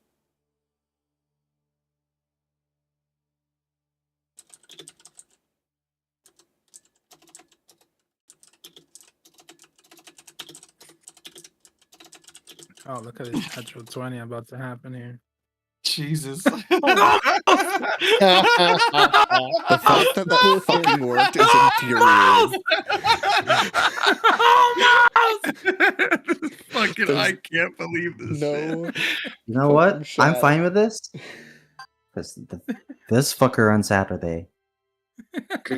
Oh. This my fucker on God. Saturday. Holy shit. What do you mean? Man. I'll just say, maybe he should not roll natural 20s on Tuesdays, because on Saturdays, no man, he's something else. My day. I got them like in a row. Oh, it's 3 in a row, 4 in a row. Yeah. Jesus Christ. Mm-hmm. Fucking Bro, you disgusting. could have single-handedly averted the calamity. It's crazy. All right, 28.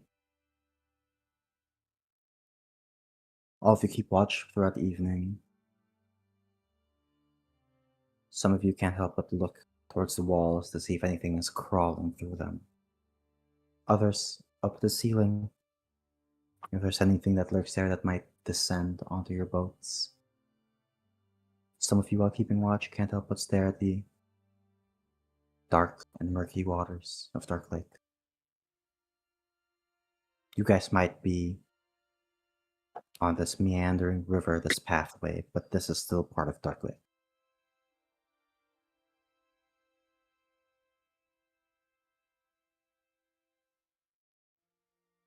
Before anything else, during this evening, do any of you want to do anything? I would like to. How close would Arania be to finishing the shawl that she was working on? They're pretty close. I'd say another night of work and then we get there. That's what she'll be working on. All right. Anybody else? I'm good. All right. I do, but I feel like I've roleplayed a lot today. Do it anyways. I think when others are asleep, I think Amaris would elect to take a watch with Arania. And during it,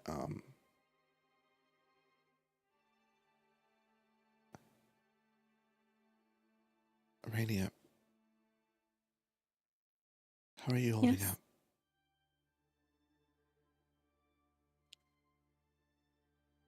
Fine. It's about as good as anyone could be in this position.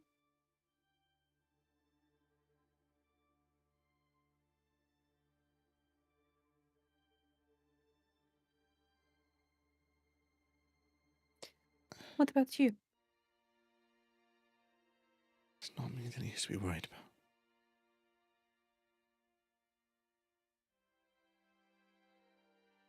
I will be fine. Can I insight this? Sure. Sure, make an insight check.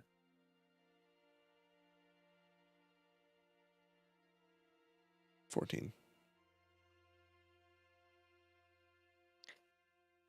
I would say Amaris very much gets the sense of Arania is fine because she has to be, but it doesn't mean she is.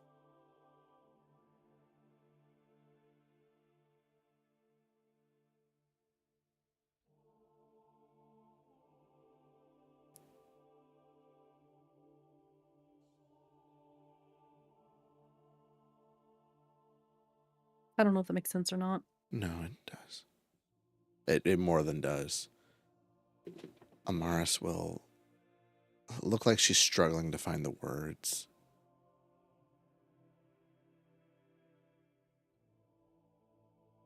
I know of the last day and of the coming days. I'm sorry. It's going to ring to your ears a lot. Fault or not, I am sorry.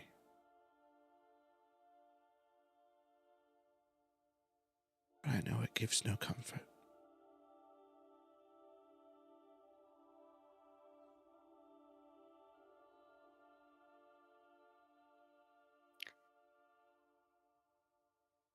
Arania's hands stop, like mid-stitch, and her lower lip trembles a little. She just kind of looks over.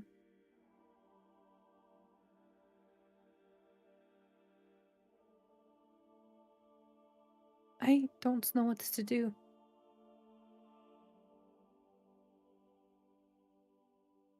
And I feel like a lot of those I'm sorry's is going to be echoed back.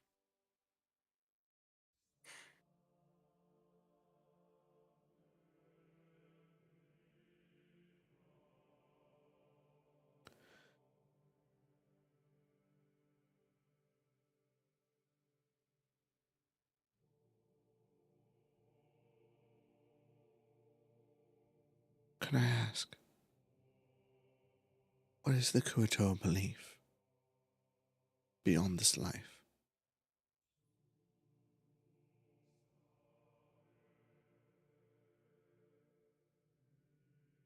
What do the Koatoa believe in beyond this life? Arrhenius says to God.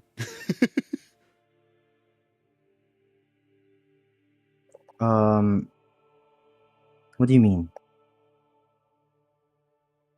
So what do the Koatoa believe happens to them when they die? Because Arania has never, like, officially started her own religion, so she doesn't, like, have anything to preach. So she doesn't know what they believe in, per se, like, when they die, what's gonna happen to them. If I find out that they believe in the Luxon, I'm going to lose my shit. That's a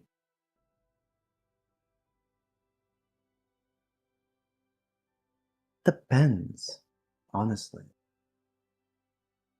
Depends on which Kuto you ask, who they believe in. Some believe that they will, in death, join their god. Others believe that there's nothing.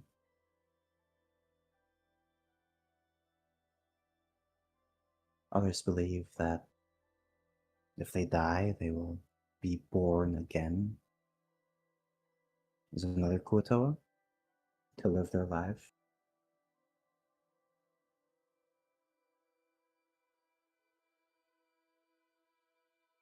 I suppose they believe a little bit of everything. I Religion was kind of free. I slipped the boop. There was not one set one, so you could worship who you liked, so the beliefs on what happens to them varies.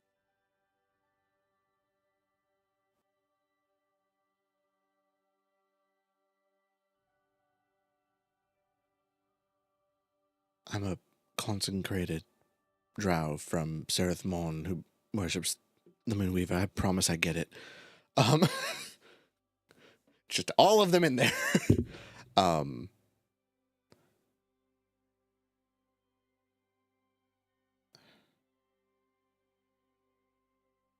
don't know what to tell you about the path forward. Because I'm walking it just with you.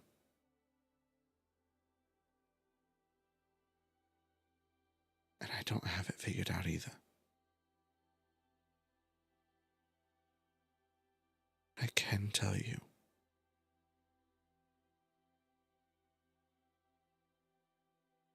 It's the thing that I was told. It's the only comfort that allows me to sleep.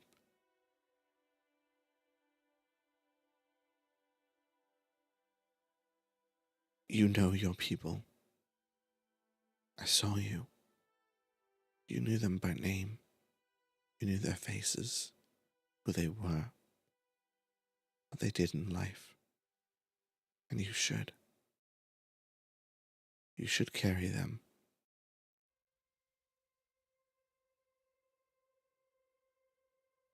But when you say their names to yourself at night,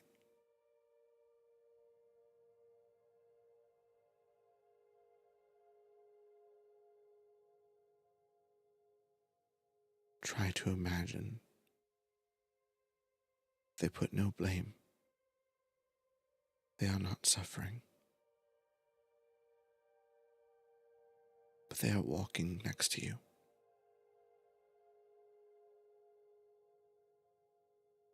bring whatever energy they can to help you find the others. Lead the others, sorry.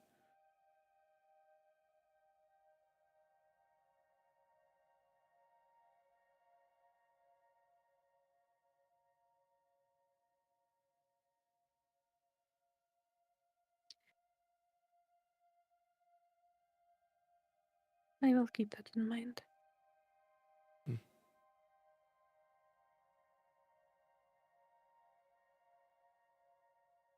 Sorry, I know it's not much more help. It is plenty. Having someone to talk to, at least.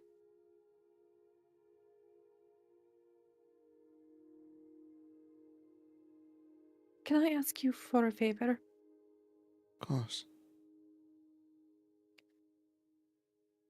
As much as I seem to know my people, I don't know them well enough. And the travel over the next coming few days. Would you mind talking to a few of them? I would hate to think any of the followers of the Deep Father is coming with us. For fear that they bring him in our wake.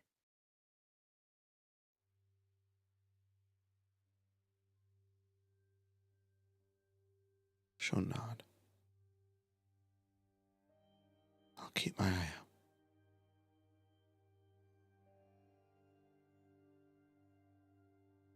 Thank you.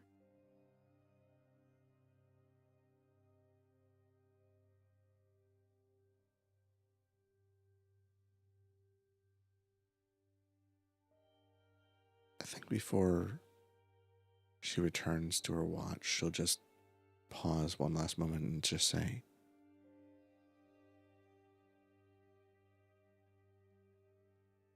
"You did everything you could have.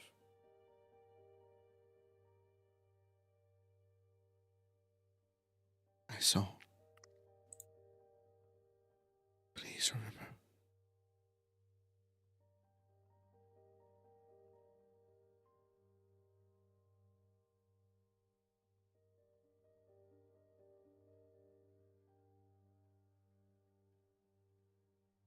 I think as Amaris walks away, just under her breath, Hermione would whisper, I did everything I could, but it still wasn't enough.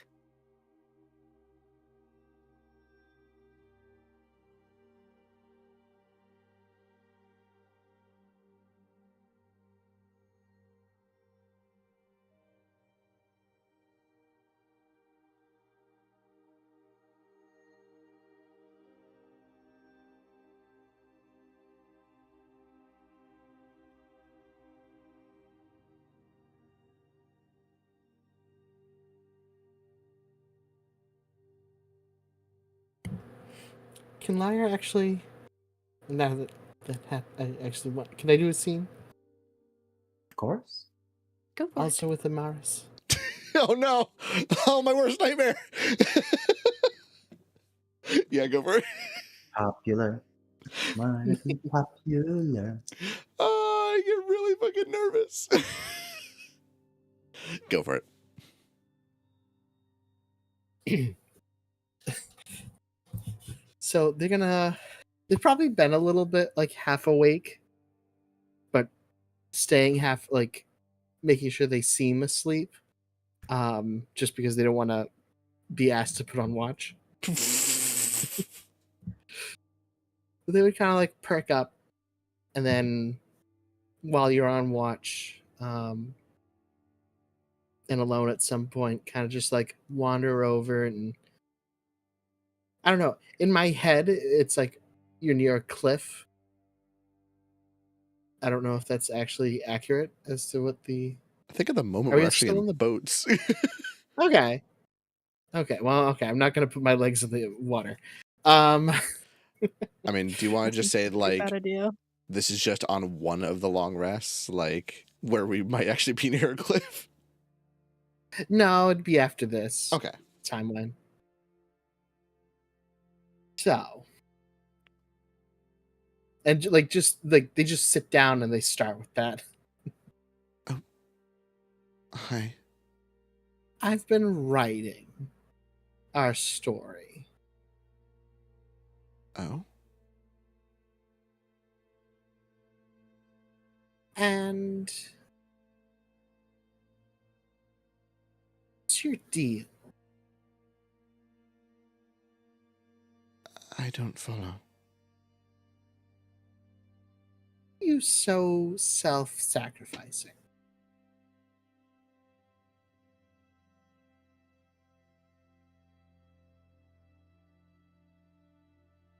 Like, I've met many hero types before, but yours goes on a little bit of an extra level. I'm kind of worried. If it's about the dogs, I'm sorry. If I'm honest, I was actually trying to get us to leave earlier, but I was stunned and... I'm sorry if I worried you. I was on the boat for most of it, so I was okay. But and they're gonna like steeple their fingers together, like very serious looking and like stressed. I care about you all. It seems so weird. Rather normal, It actually. stresses me out. No, it's not for me. It's not. All right. I've lost so many people. A lot. All right. It's not like this is the first time I've cared about people, but it has been a while since I've cared enough to risk my life. Sorry. And now you're apologizing. Why are you apologizing like that? I didn't. This is stressing me out. Look, I need you to care about your life so that I don't get myself killed trying to save you. Okay, that's other people's job. All right? They need to sacrifice themselves to save me. Or, well, hopefully not. But that's the first time I've said that in a long time, too. What is happening to me? If you're asking me to be safer, I can do what I can.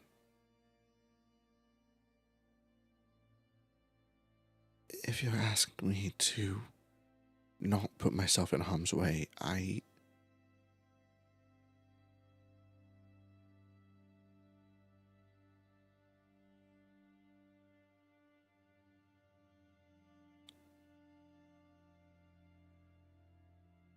You ask why?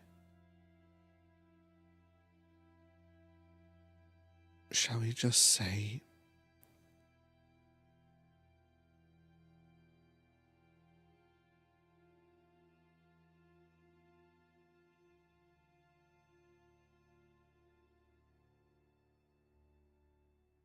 I owe a lot.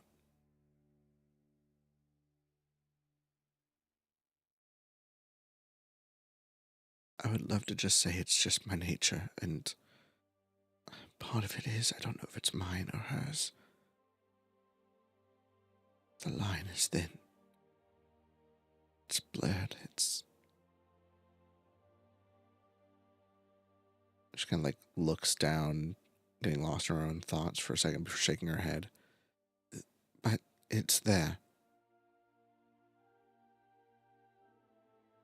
And that would be enough, but...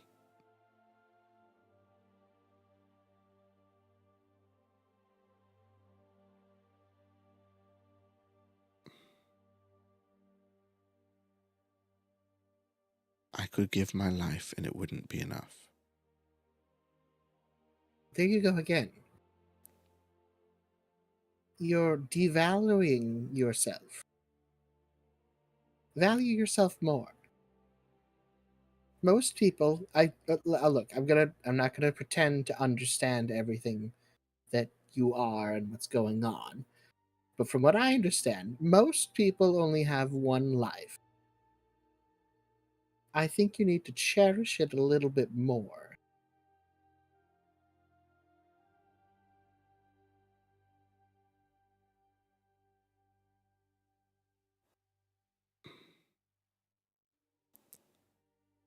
Kind of curious about something. Fuck. Well, Uh-oh.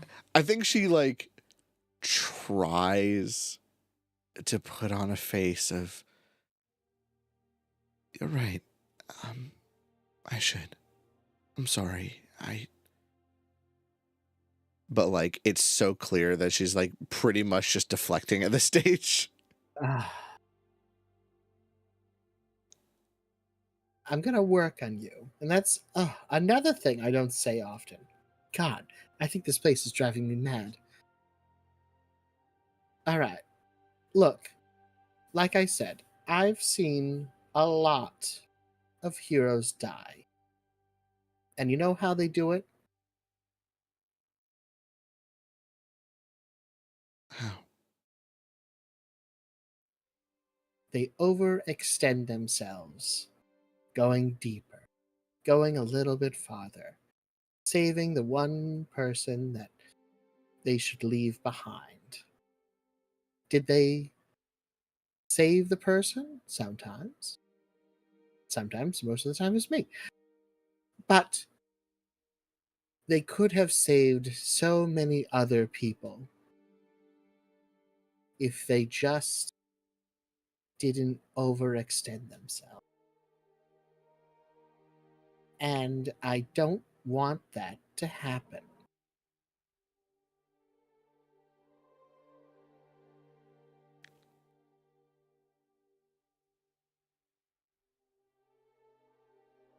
It's a very short stories that I have. They didn't live long. You're a bard. Yes. I guess if you want to limit it to that, but yes. You tell stories. I assume you've heard them as well. Mm-hmm.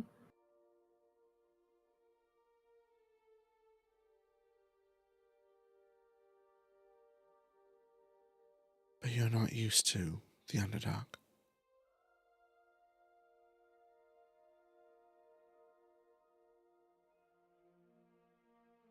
So you The might location? not, you might not know her story.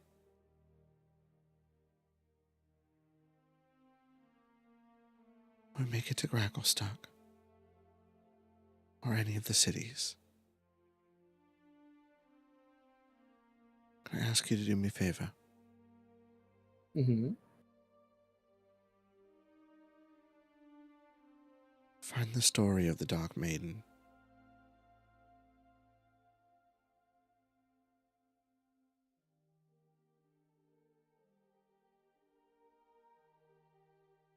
Quest now too. All right, hold on. They're gonna take out a little book.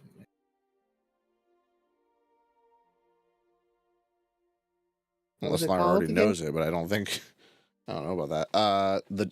The Dark Maiden. Dark Maid. I have a story about that, but I don't think it's the same one. She a dominatrix? She goes You're to say thinking of no, and then like Mistress. has to think. Mistress Maiden. She has to think to her pass. No, I don't believe so. All right.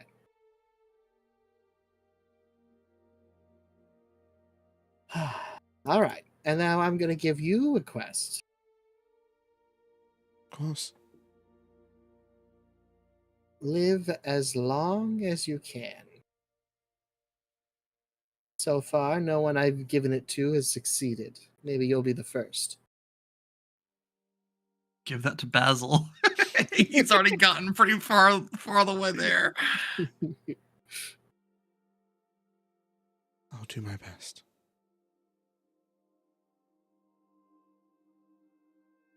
You are right. It is.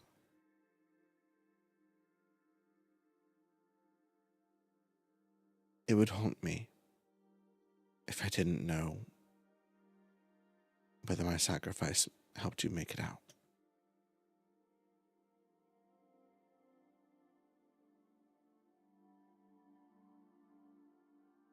It's a good start.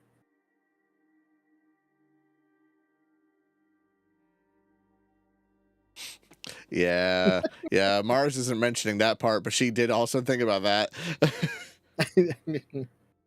Embrace technicality.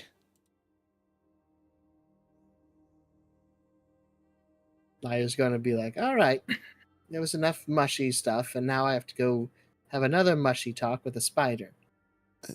Liar. Yes? You'll tell me your story one of these days, right? Of course. Which one? She kind of gives, like, that concerned look. You know the one. Your story. They're going to give you like a Cheshire grin. Like I said. Which one?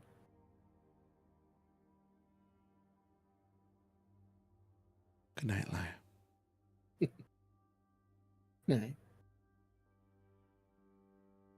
Don't let whatever this freaky umbrella creatures fall on you. Dark mantles? Yeah, that's the word. Dark Mistress? No, that was quick. I found it! So many whips. All right, where's the spider? This is a short boat. She should be fine. She's up on the ceiling. In her Ah, cocoon. shit. Where's the spider? Turns around. Ah. She's right behind me, isn't she? Burn this boat to the fucking ground. We got spiders on board. I could never tell until now. I'm gonna. You're all cast having these Nest- conversations, and they can't help but just eavesdrop because you're all in such close proximity. Would Arania be awake? I mean, I guess it depends on when you had your conversation with Amaris.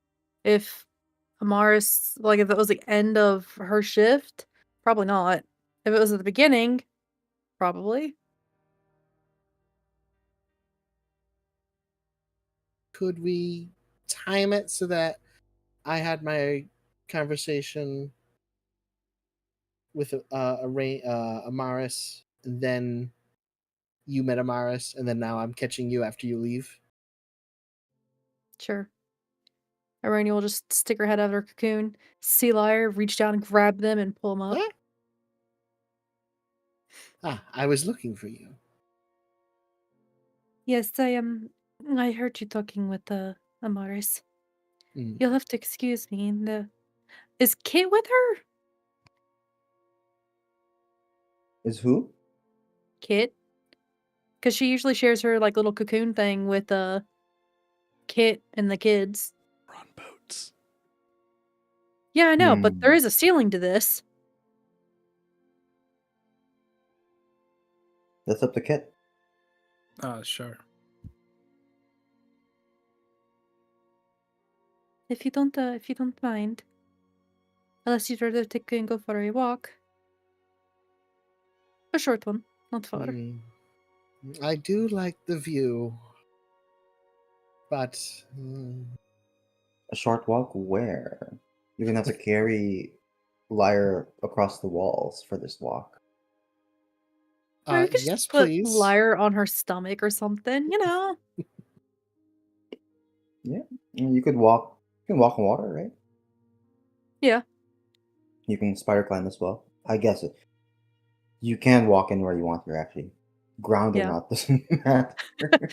Irania will just kind of, like, take her kids and put them around Kit. I'm assuming he's asleep. And just be like, shh, All right, let us go. And she'll pick Lyra up bridal style and carry them down out of the cocoon and then onto the water. As you do, you can kind of hear Koshi just murmur, "Manager." I'm so proud of him. So, where did you say again that he learned that from? Oh, that hag.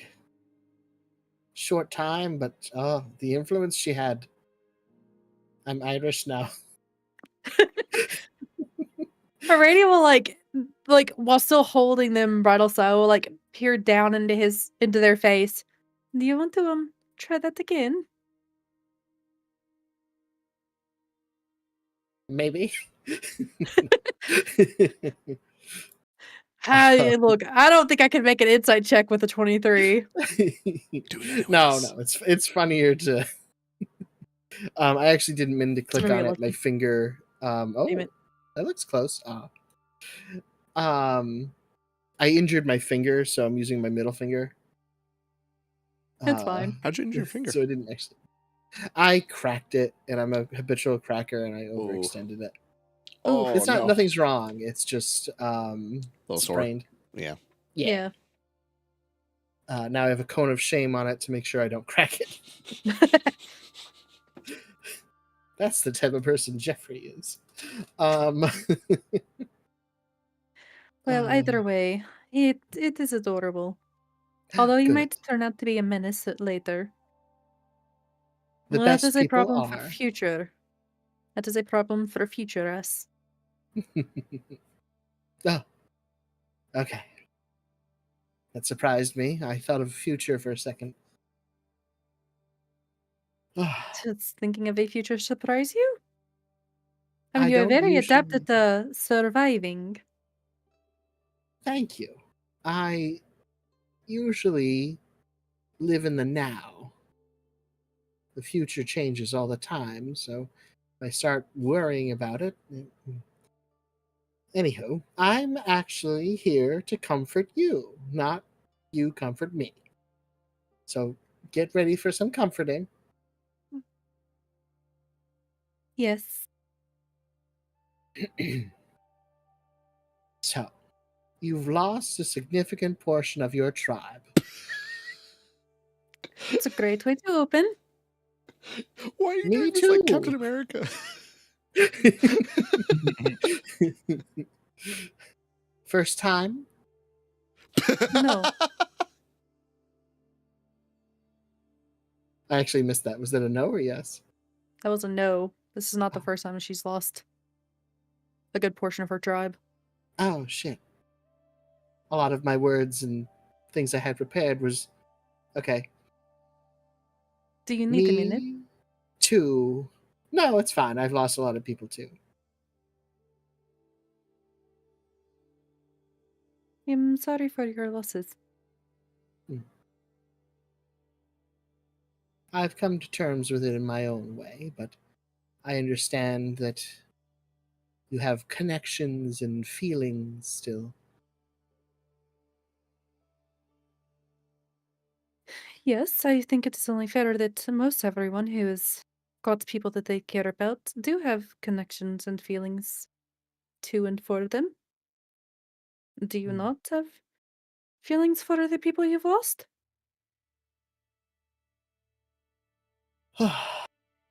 They're there.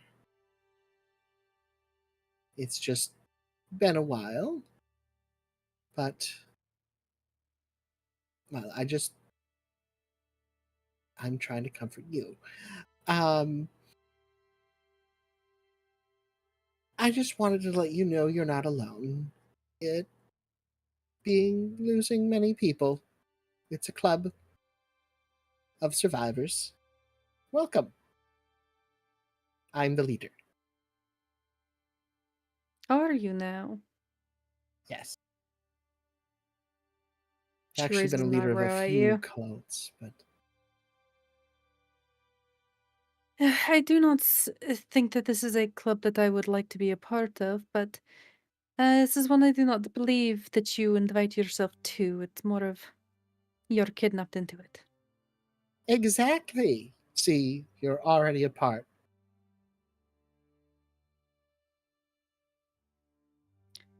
Yes. Was that all? Did you just want to wish me a warm welcome into your cult of hurting, crying, and suffering people? Oh, I'm not doing a very good job at comforting you. All right, I'm going to admit I haven't done this a lot. What do people do when they're feeling sharing? I will share. Look, I am going insane down here and starting to feel connection with you all. And I would be very sad if most of you die. And Most. and in part, I believe that's because of you. And it's gross, but I enjoy it. And you should be happy about how good of a person you are. Is this helpful? I'm helping. Slightly, but only because for some reason it makes me happy to hear that you're growing. All right.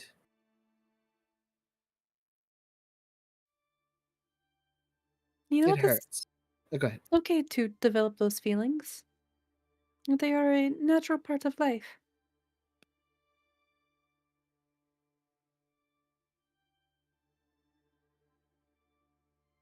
They are. And it hurts when you lose people that you want to exist for long. It does. Father used to tell me, though, that when someone passed away, they are never truly gone. Not if you remember them and keep their memories with you. And I think you would have the better end of that. You could write stories and sing songs about them. Keep their memories alive. Do you want to know a secret? I would love to know a secret. If I tell you, you have to promise to not die. I've never told anyone this secret. That is asking for a tall order. I will try my best. Would that work? It'll have to do.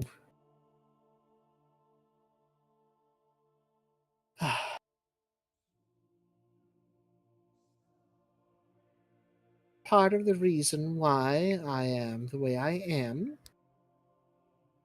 why I enjoy life to its fullest, is because I do it for them.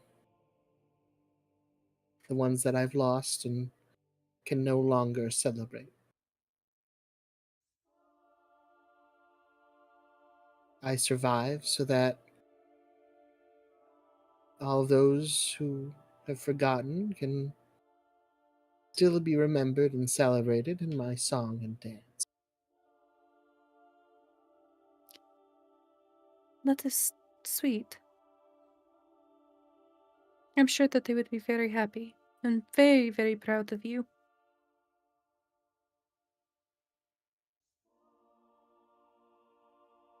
I It hope so. takes a lot of courage to live for someone else.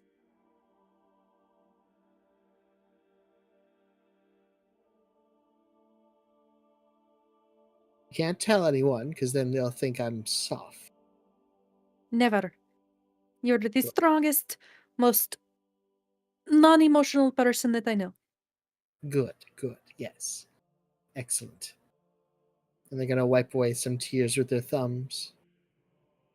Ah, Mhm. I've run out of mascara, so this isn't dramatic anymore. I'm sure that I can find a mushroom. I actually have to go looking for some dyes. I think I'll find Yes, you some right? powdered up, make some mascara for you. Yes. See, this is why the Mushroom Kingdom is the place to go. I do have to Thank you for that. And also for... I know I ask a lot of you when I You do. dumped Koishi and the kids off on you. Mhm. Thank you for watching them and keeping them safe. You're welcome. I'm happy to do it. Except for that one scary time where there was this, I think it was a hag. It was very scary. But I kept them safe. Yes. You did a very good job. Mm.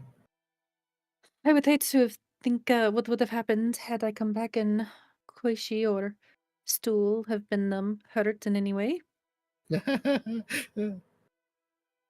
Yes, Look, if anything ever did happen to them, all I ask is that you do your best. I will. Well, that's the truth. I'm surprised. I know. Also, the hag might believe that Koishi is the Dark One reincarnate or something. I'm not What? quite sure. I was panicking.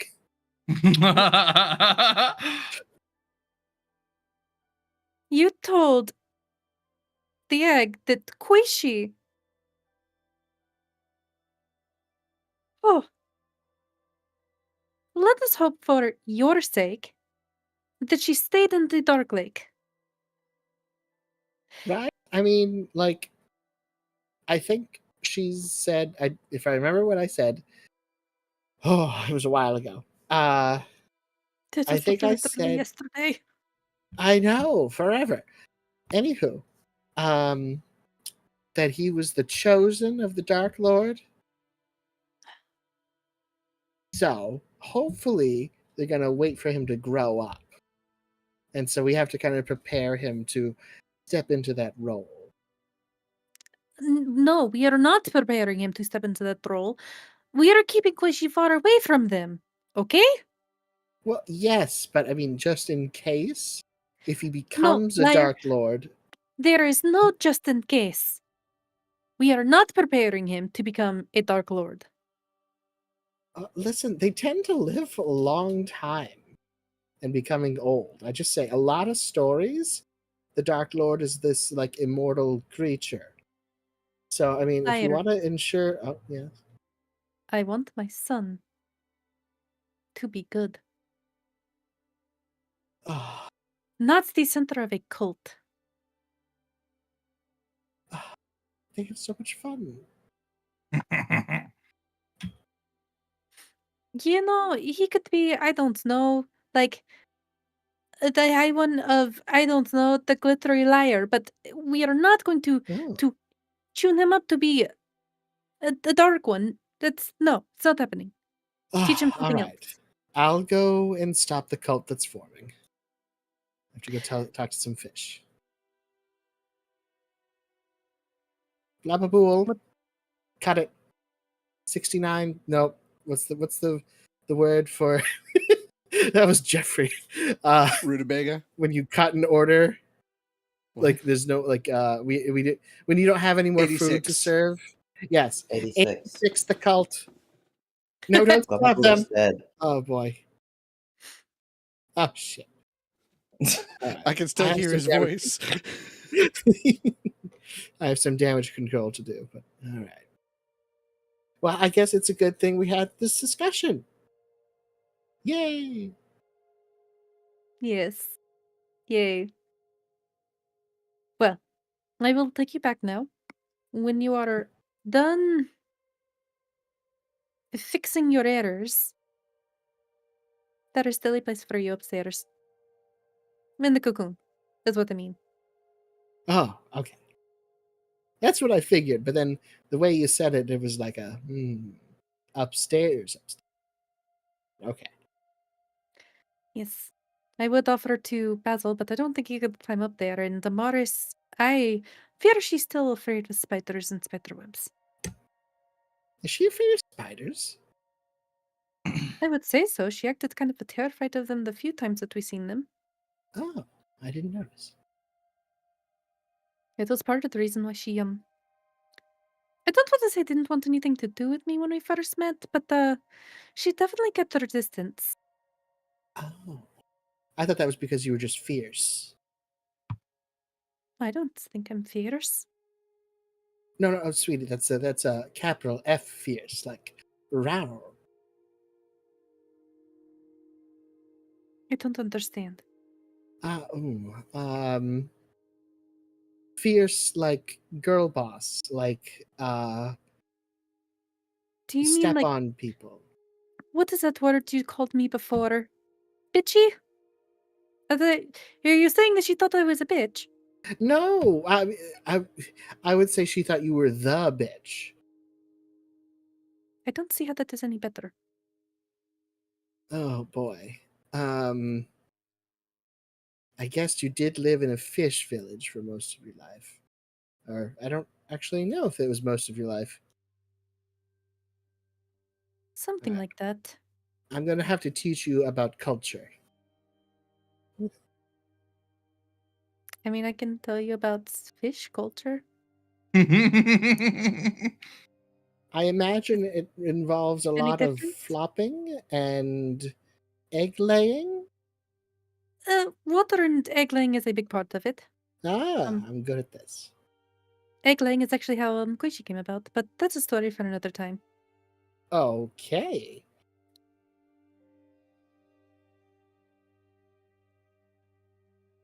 Anywho, back to the boats.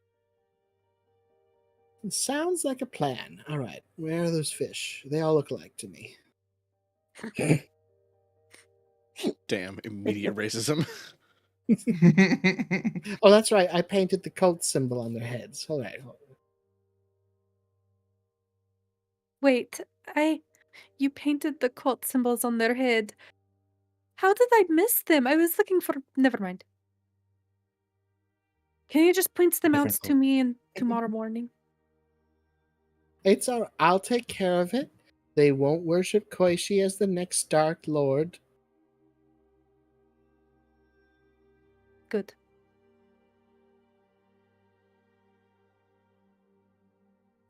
All right. Good night, Flyer. The cult of abs begins. That is one I can get behind. Yes.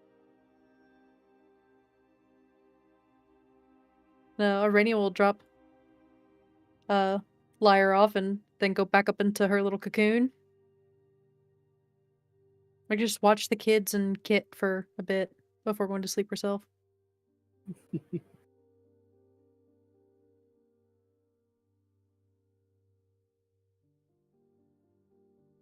And Lyra will try to collect some of the fish people and be like, all right, we're not worshiping the small child.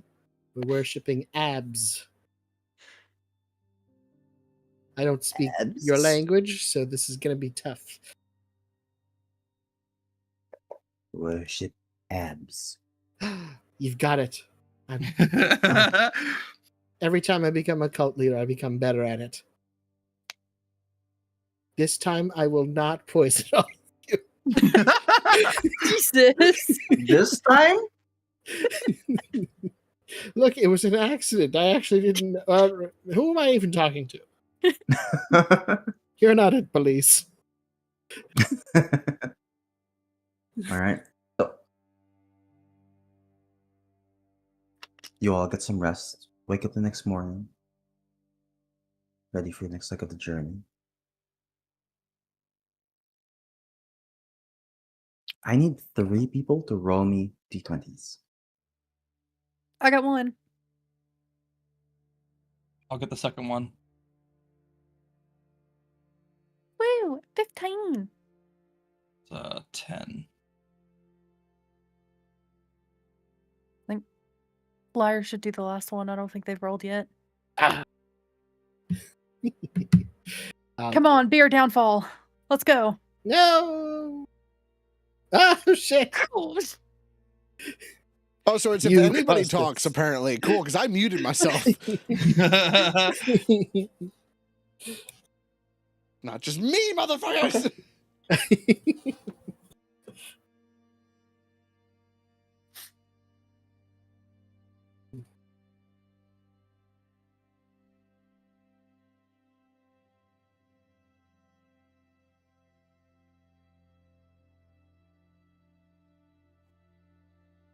You continue sailing forward.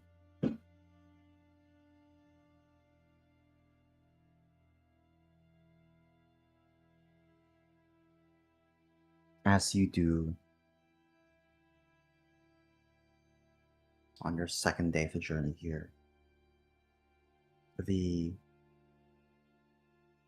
stretch of the river turns into this almost marsh-like scenery. There are several long black reeds that grow out of the water. As the ferries move through them, the reeds rattle together almost like bones and made these loud noises. You can't help but pass through this part to continue onwards. And that loud rattling sound is making a lot of the Kuto here feel unease.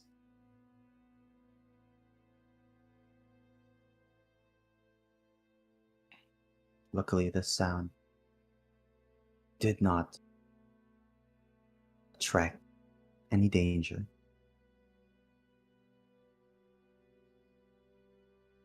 Nothing seemed to have been lurking within the reeds and the water. And you continue onwards.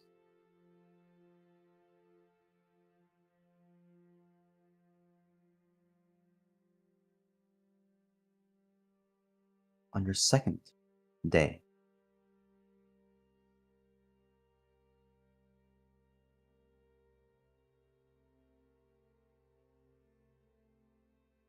as you are sailing through this river, the cavern walls begin to change in texture.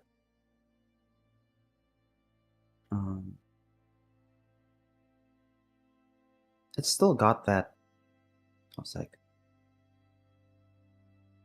crumbly rock-like texture that you're used to in most of the Underdark. However, at a certain point, the ceiling begins to span 100, 200, 300 feet up.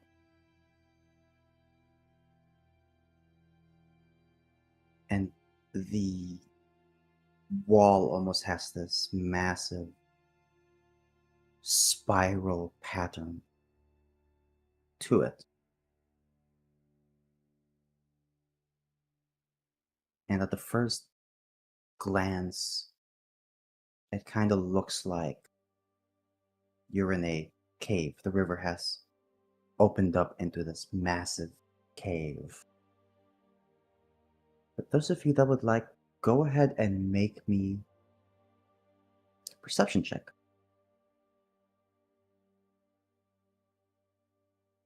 Gotta roll before Tim says anything, you know.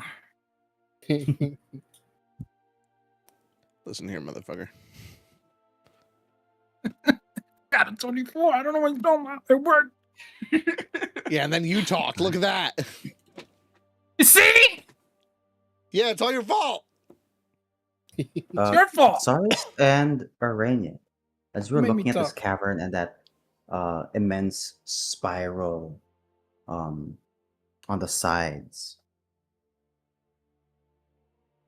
you begin to realize this is not a cave, but this is the calcified interior of a snail shell. No more. A massive Titanic snail shell.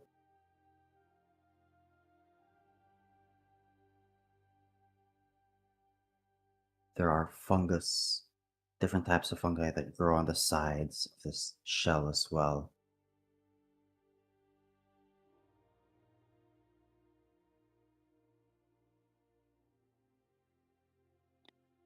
It is odd to think that something And for this big one should live down here.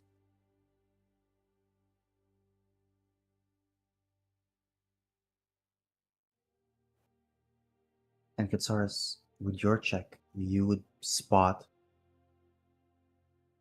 what looks like writing pretty close to one of the ledges of this shell, this calcified shell. It's like something's been carved into it. Do I understand the language or not? Do you If not, speak I'll bring it up. Undercommon? I do, yeah. This is a less refined version of Undercommon. It's a very rough, almost primitive version of Undercommon. It seems to be worship towards something called the World Snail.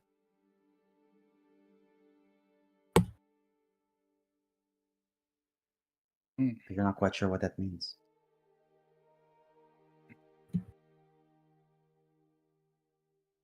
I'll bring it up to the party. Does that... Writing. Okay, sorry. No, that's it.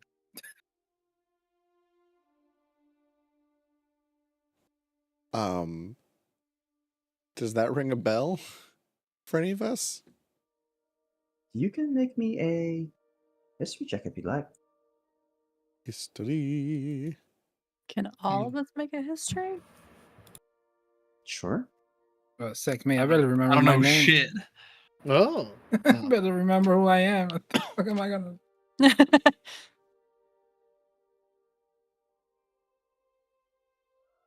Jesus Christ, a 12 is the highest. We suck. No. You try and recall any mention, any whispers, any word on a being as massive as this, a being called the World Snail.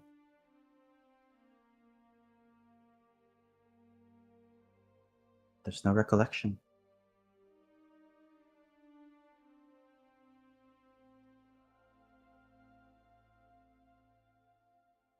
That's not at all ominous. I think it is amazing. Look how big it is.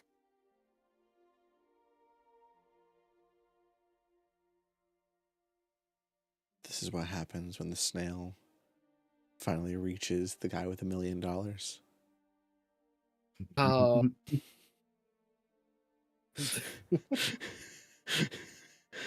Gotcha, motherfucker.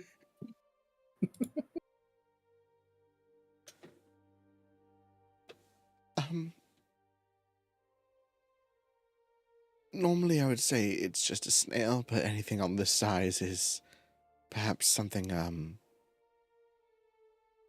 we should keep an eye out for. Is the Dark Lake salt or clear water? Clear. Shit. Oh wait, that's slugs anyways. I'm stupid.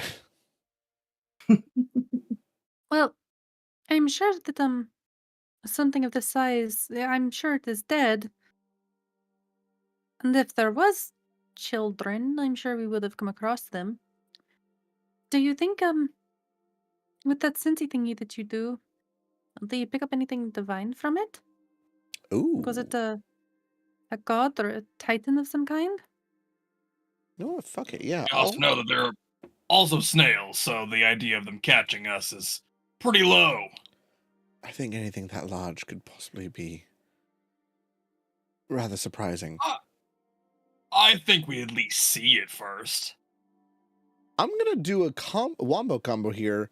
I'm gonna cast Detect Magic and Divine Sense.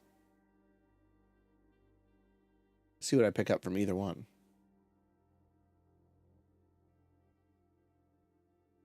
Sure. What's What's the range on detect magic? Let's find out. I already consumed the spell slot. Oh no. Uh-oh. Ah. Oh, it's forcing me to place that. I don't know how to get rid of it. 30 feet. 30 feet. I guess That's I can. a lot of feet. There's 30 of There them. we go. Yeah, 30 feet for that. I think it's also 30 feet for Divine Sense.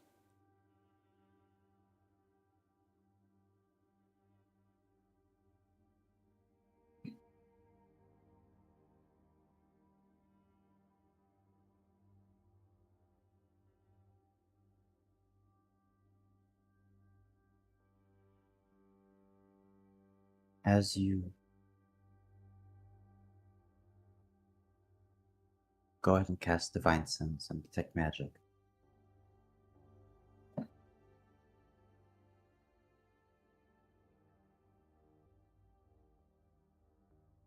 trying to see if you're able to find anything that might be of use.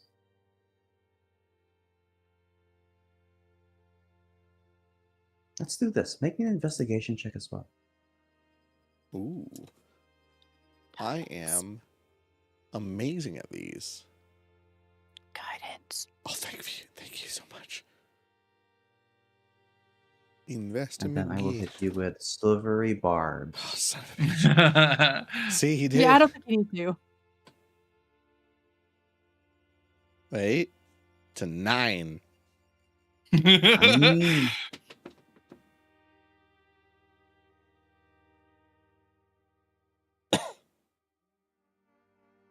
Okay, 9.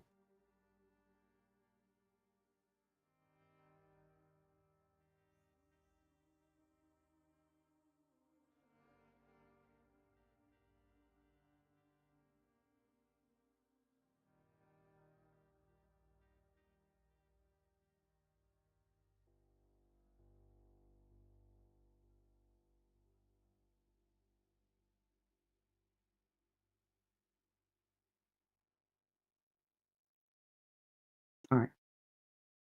You have been searching around using the detect magic and the divine sense to your advantage, trying to use the magic to hopefully spot anything your eyes might miss.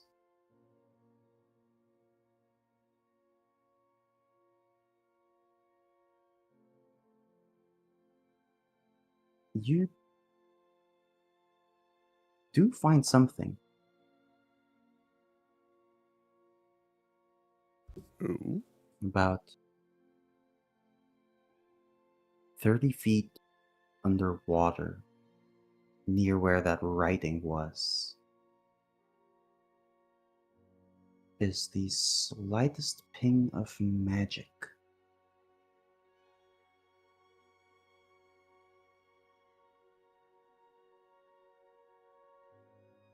I will inform the party. Basil, you don't happen to have a fishing pole on you? Unfortunately, no. I'm not exactly the normal fishing type, and I didn't bring it with me when I went to go search for my daughter. Wait. So I was expecting more, homegrown stuff while I was traveling. I'm stupid. We're on fishing boats. Do I see a fishing pole anywhere? You do, but none long enough to. Shit. No deep sea fishing. If you think you can hold your breath long enough, I could swim both of us down. I probably could, yes.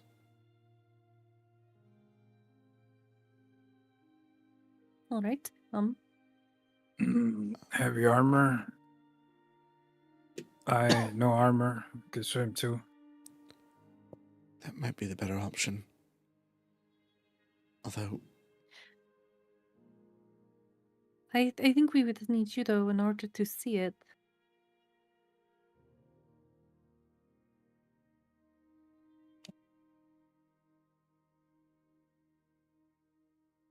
I can point out where it is. if you'd like.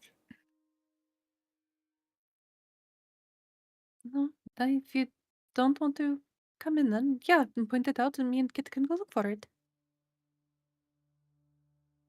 And am I able to give like general directions where they can find it? Yeah, I'd say so. All right, I will do so. All right. All right. Here you go, Basil. She'll hand over Rip. Here you go, Liar. She'll hand over Stool. And Amaris. Quishy. Oh, hi, Quishy. I'm still waiting And for then, your manager. So am I. And then she'll go to the corner of the boat and look over at Kit. And she'll brush her hand against his. It's kinda like old times, right? Not that you Mm, I don't remember, but we used to do stuff like this a lot.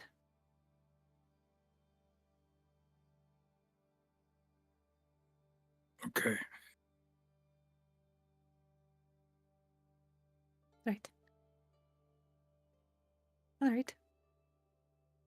Nothing to do water then. And she'll jump in. That's on her fate. All right. Fuck, I Yeah, can't she swim. disappears in. There's a little bubble around her, but yeah. It's like a video game where you can swim in the water, but there's no dive button. It's like, this is Mhm. bullshit. As you all, as you begin descending downwards, it's not that far, 30 feet.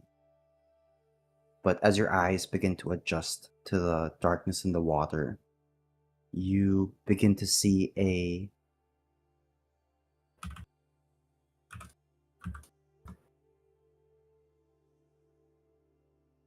I would say chest, but what looks like a wooden crook, like a staff, basically. And there are several snails of all sorts of different sizes that are just on the staff itself.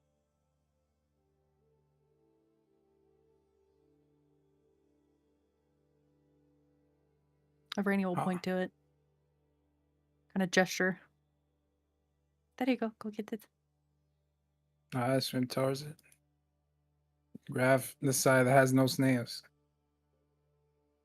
You kind of have to pick your way through the snails. They're all kind of just like all over the staff.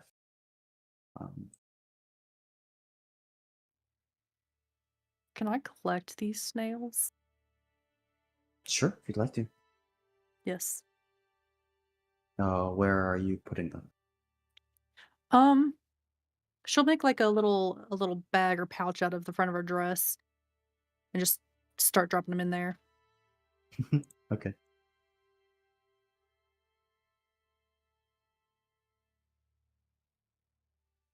All right. As you begin the process, Kitsaris, you start taking the snails out. Arania, you begin picking up the snails and collecting them. Eventually, you are left with a staff with what looks like a snail shell that's at the very top of this wooden staff.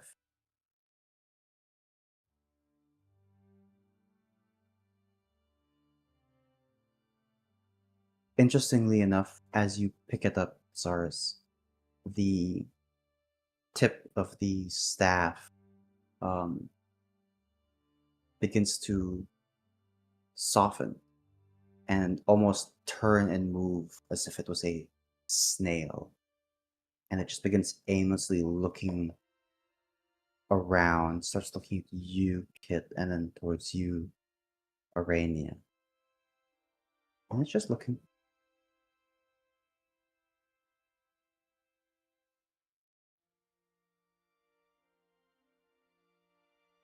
Okay. I don't know there's anything happening, right? Nothing around us. No, nothing. I bring it up.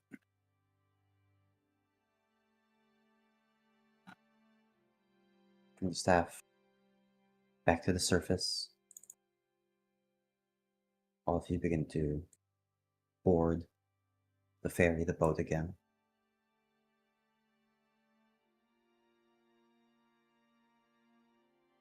What did you find? Staff ice. Snail. Staff. A snail staff. Yes. I point to the tip. Yeah, you see the edge of the tip of the staff just moving. For reference, it looks like this. Oh, Oh my god, I love it. there's a little friend. That's adorable. I like how the center of it kind of looks like a pearl Oh yeah. or an eyeball. Oh, maybe. Does anyone know what it is? Do snails eat moths? I think it depends on the snail. They're pretty equal opportunity. Some species are omnivores or even carnivores and may eat insects like moths. Yeah. Yippee! Animal I facts. think liars and devore. Y'all, Reddit came with receipts. Oh boy. Putting that as a spoiler in the Discord there. Oh boy. Yeah, who wants to see insect gore, huh? Horrifying. I mean, It's actually not showing that much, but still, Jesus Christ. their body is like a tongue foot, so Yeah. yes. Can I tell what it does? I don't have identify. I mean, you could make an Arcana check to understand that it was magical, but as to its properties and what it does, I would say that's difficult to do. Yeah. And clearly it is magical. You can see is a wooden staff, but the tip of the staff is moving like a snail would. It's not magical at all. Said that's not uncommon. I got some toys. Oh, Jesus. my God. Good night, everybody. Waka waka. Arania, go ahead and put specifically tagged as mountain snail. Put that in your inventory, please.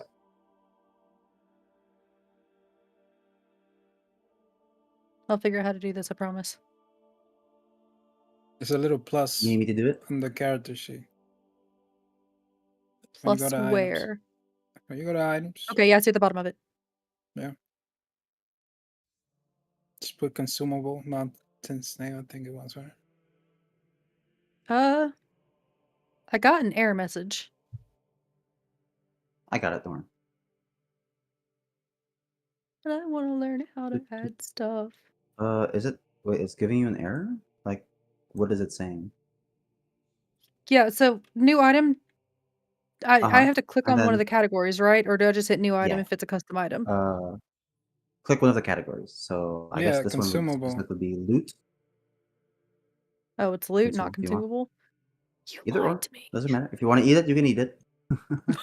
Well, I mean, we'll see. You can. Now I just have a blank page. It's loading. Okay. On your inventory, you'll see new item. Right click that and then click edit. Right. And you can just change the name to World Snail. You'll see new item. Sorry, not World Snail. Mountain Snail. So much snail going on. Yeah. Go and click new item, change that to Mountain Snail, and then we're good.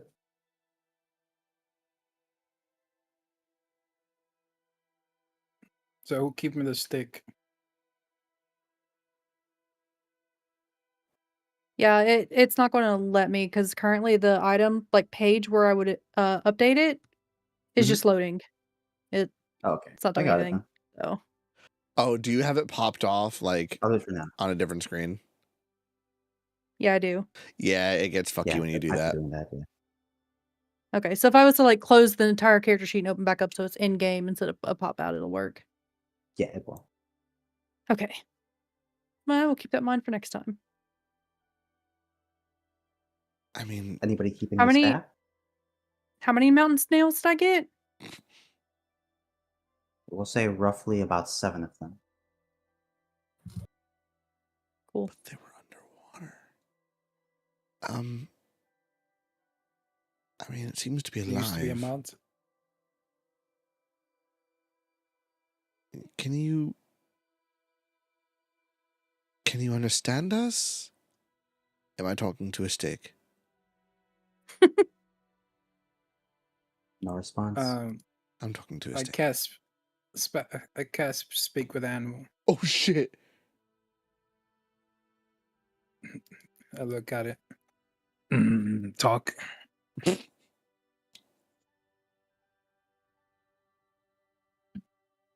No response. I shake my head at matters. If it's just, like, put in the ground, is there anyone in particular that it seems to be gravitating towards? No. It's just kind of moving around, looking. Looks a bit despondent, actually. It's looking towards Liar, but a little bit Oh, hungrily. Well, I mean, since it's a staff, who could use it that doesn't currently have a weapon? Liar raises their hand.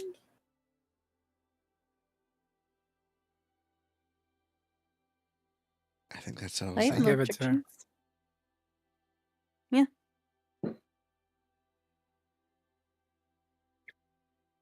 I'll tentatively grab the staff firmly. No. You have a snail-tipped Holy Avenger.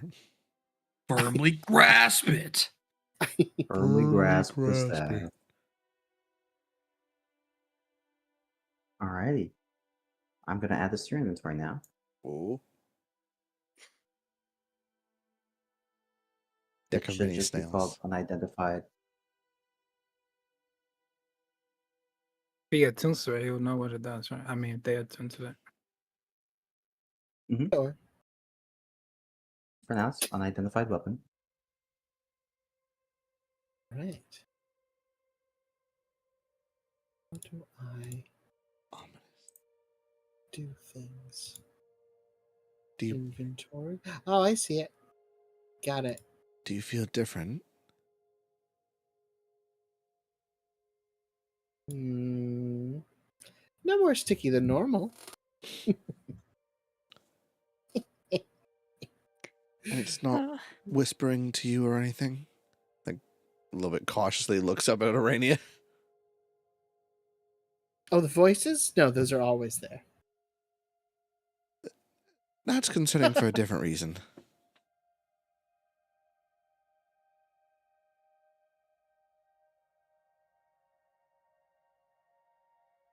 Yeah, I mean, it seems cute. I like it.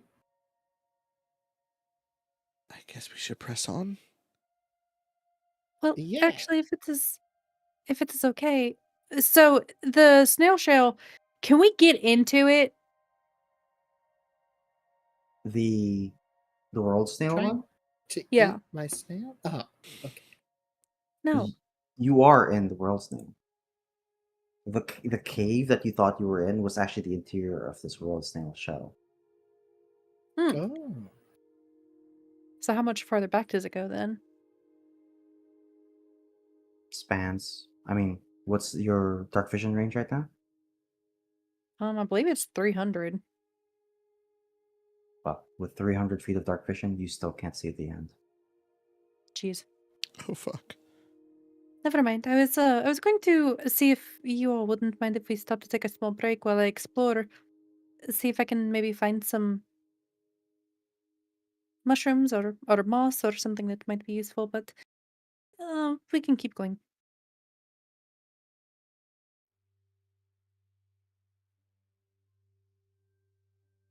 All right. And as you all continue pressing forward,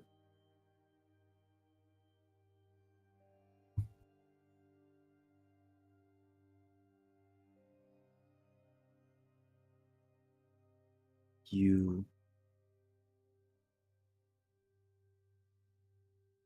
begin to watch as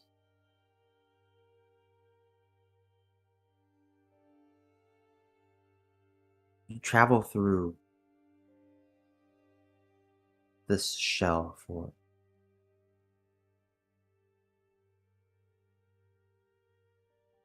almost a day at this point. You go ahead and get some rest, sleep for the evening, and wake up the next day.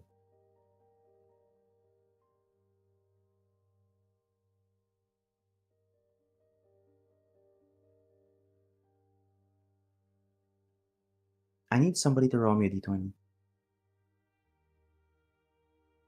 I'll do it. Never mind. Too late. Okay. Sorry. On your third day, right as you are all waking up,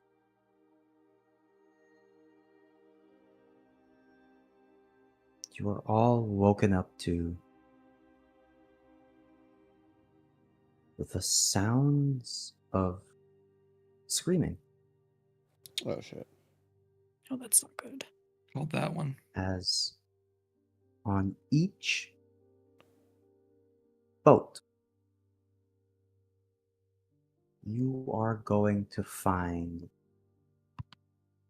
these large snail-like, not even snail-like, large snail creatures Oh fuck. on every single boat.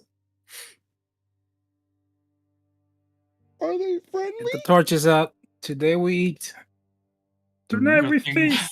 Hey, Burp, does salt count as a food? Yeah, uh-huh. So I can just create 45 pounds of salt? Oh my god. I mean, if you wanted to. But these I mean- large snail-like creatures with these scintillating lights and mace-like tentacles are on top of each boat. So there are 4 of them in total. Do they seem aggressive?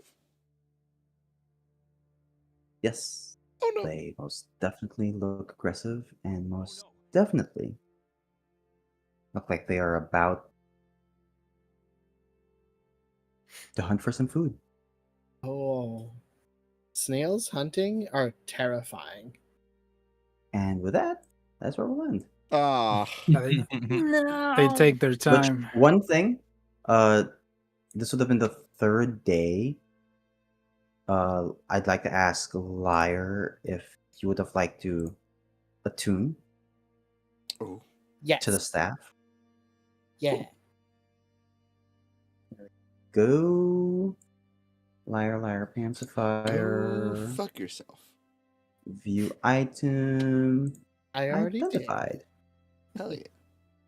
Staff of the snail. Oh. Oh. I you can go. do things. What can it do?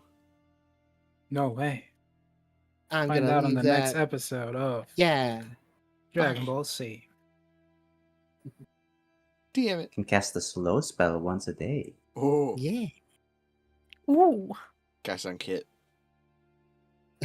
And I'm still faster than all of you. Probably. Oh no. His heart rate slows to normal levels. No!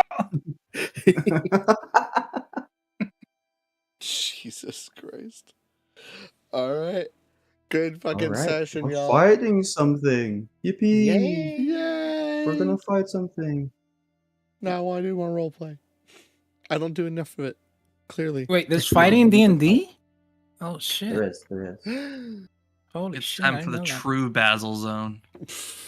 Like, oh, spicy. Hey, I'm just saying, we both have it now. You should Let's count mix all the escargot. Kuatoa. Count all the I'll get Kuatoa as on- enemies. See what happens. I'll get on one boat at the other end of all four of them, and you get on one boat, and we'll 2 sets right there. Do it. Fish Jesus. face. Good night. So many experience. Good night, everybody. I am the sleepy. Good night. Night Good night. stream. Good night, Bye. train. See Good you night, next stream. Tuesday. See you Tuesday. Yeah. Where's the thing? There it is.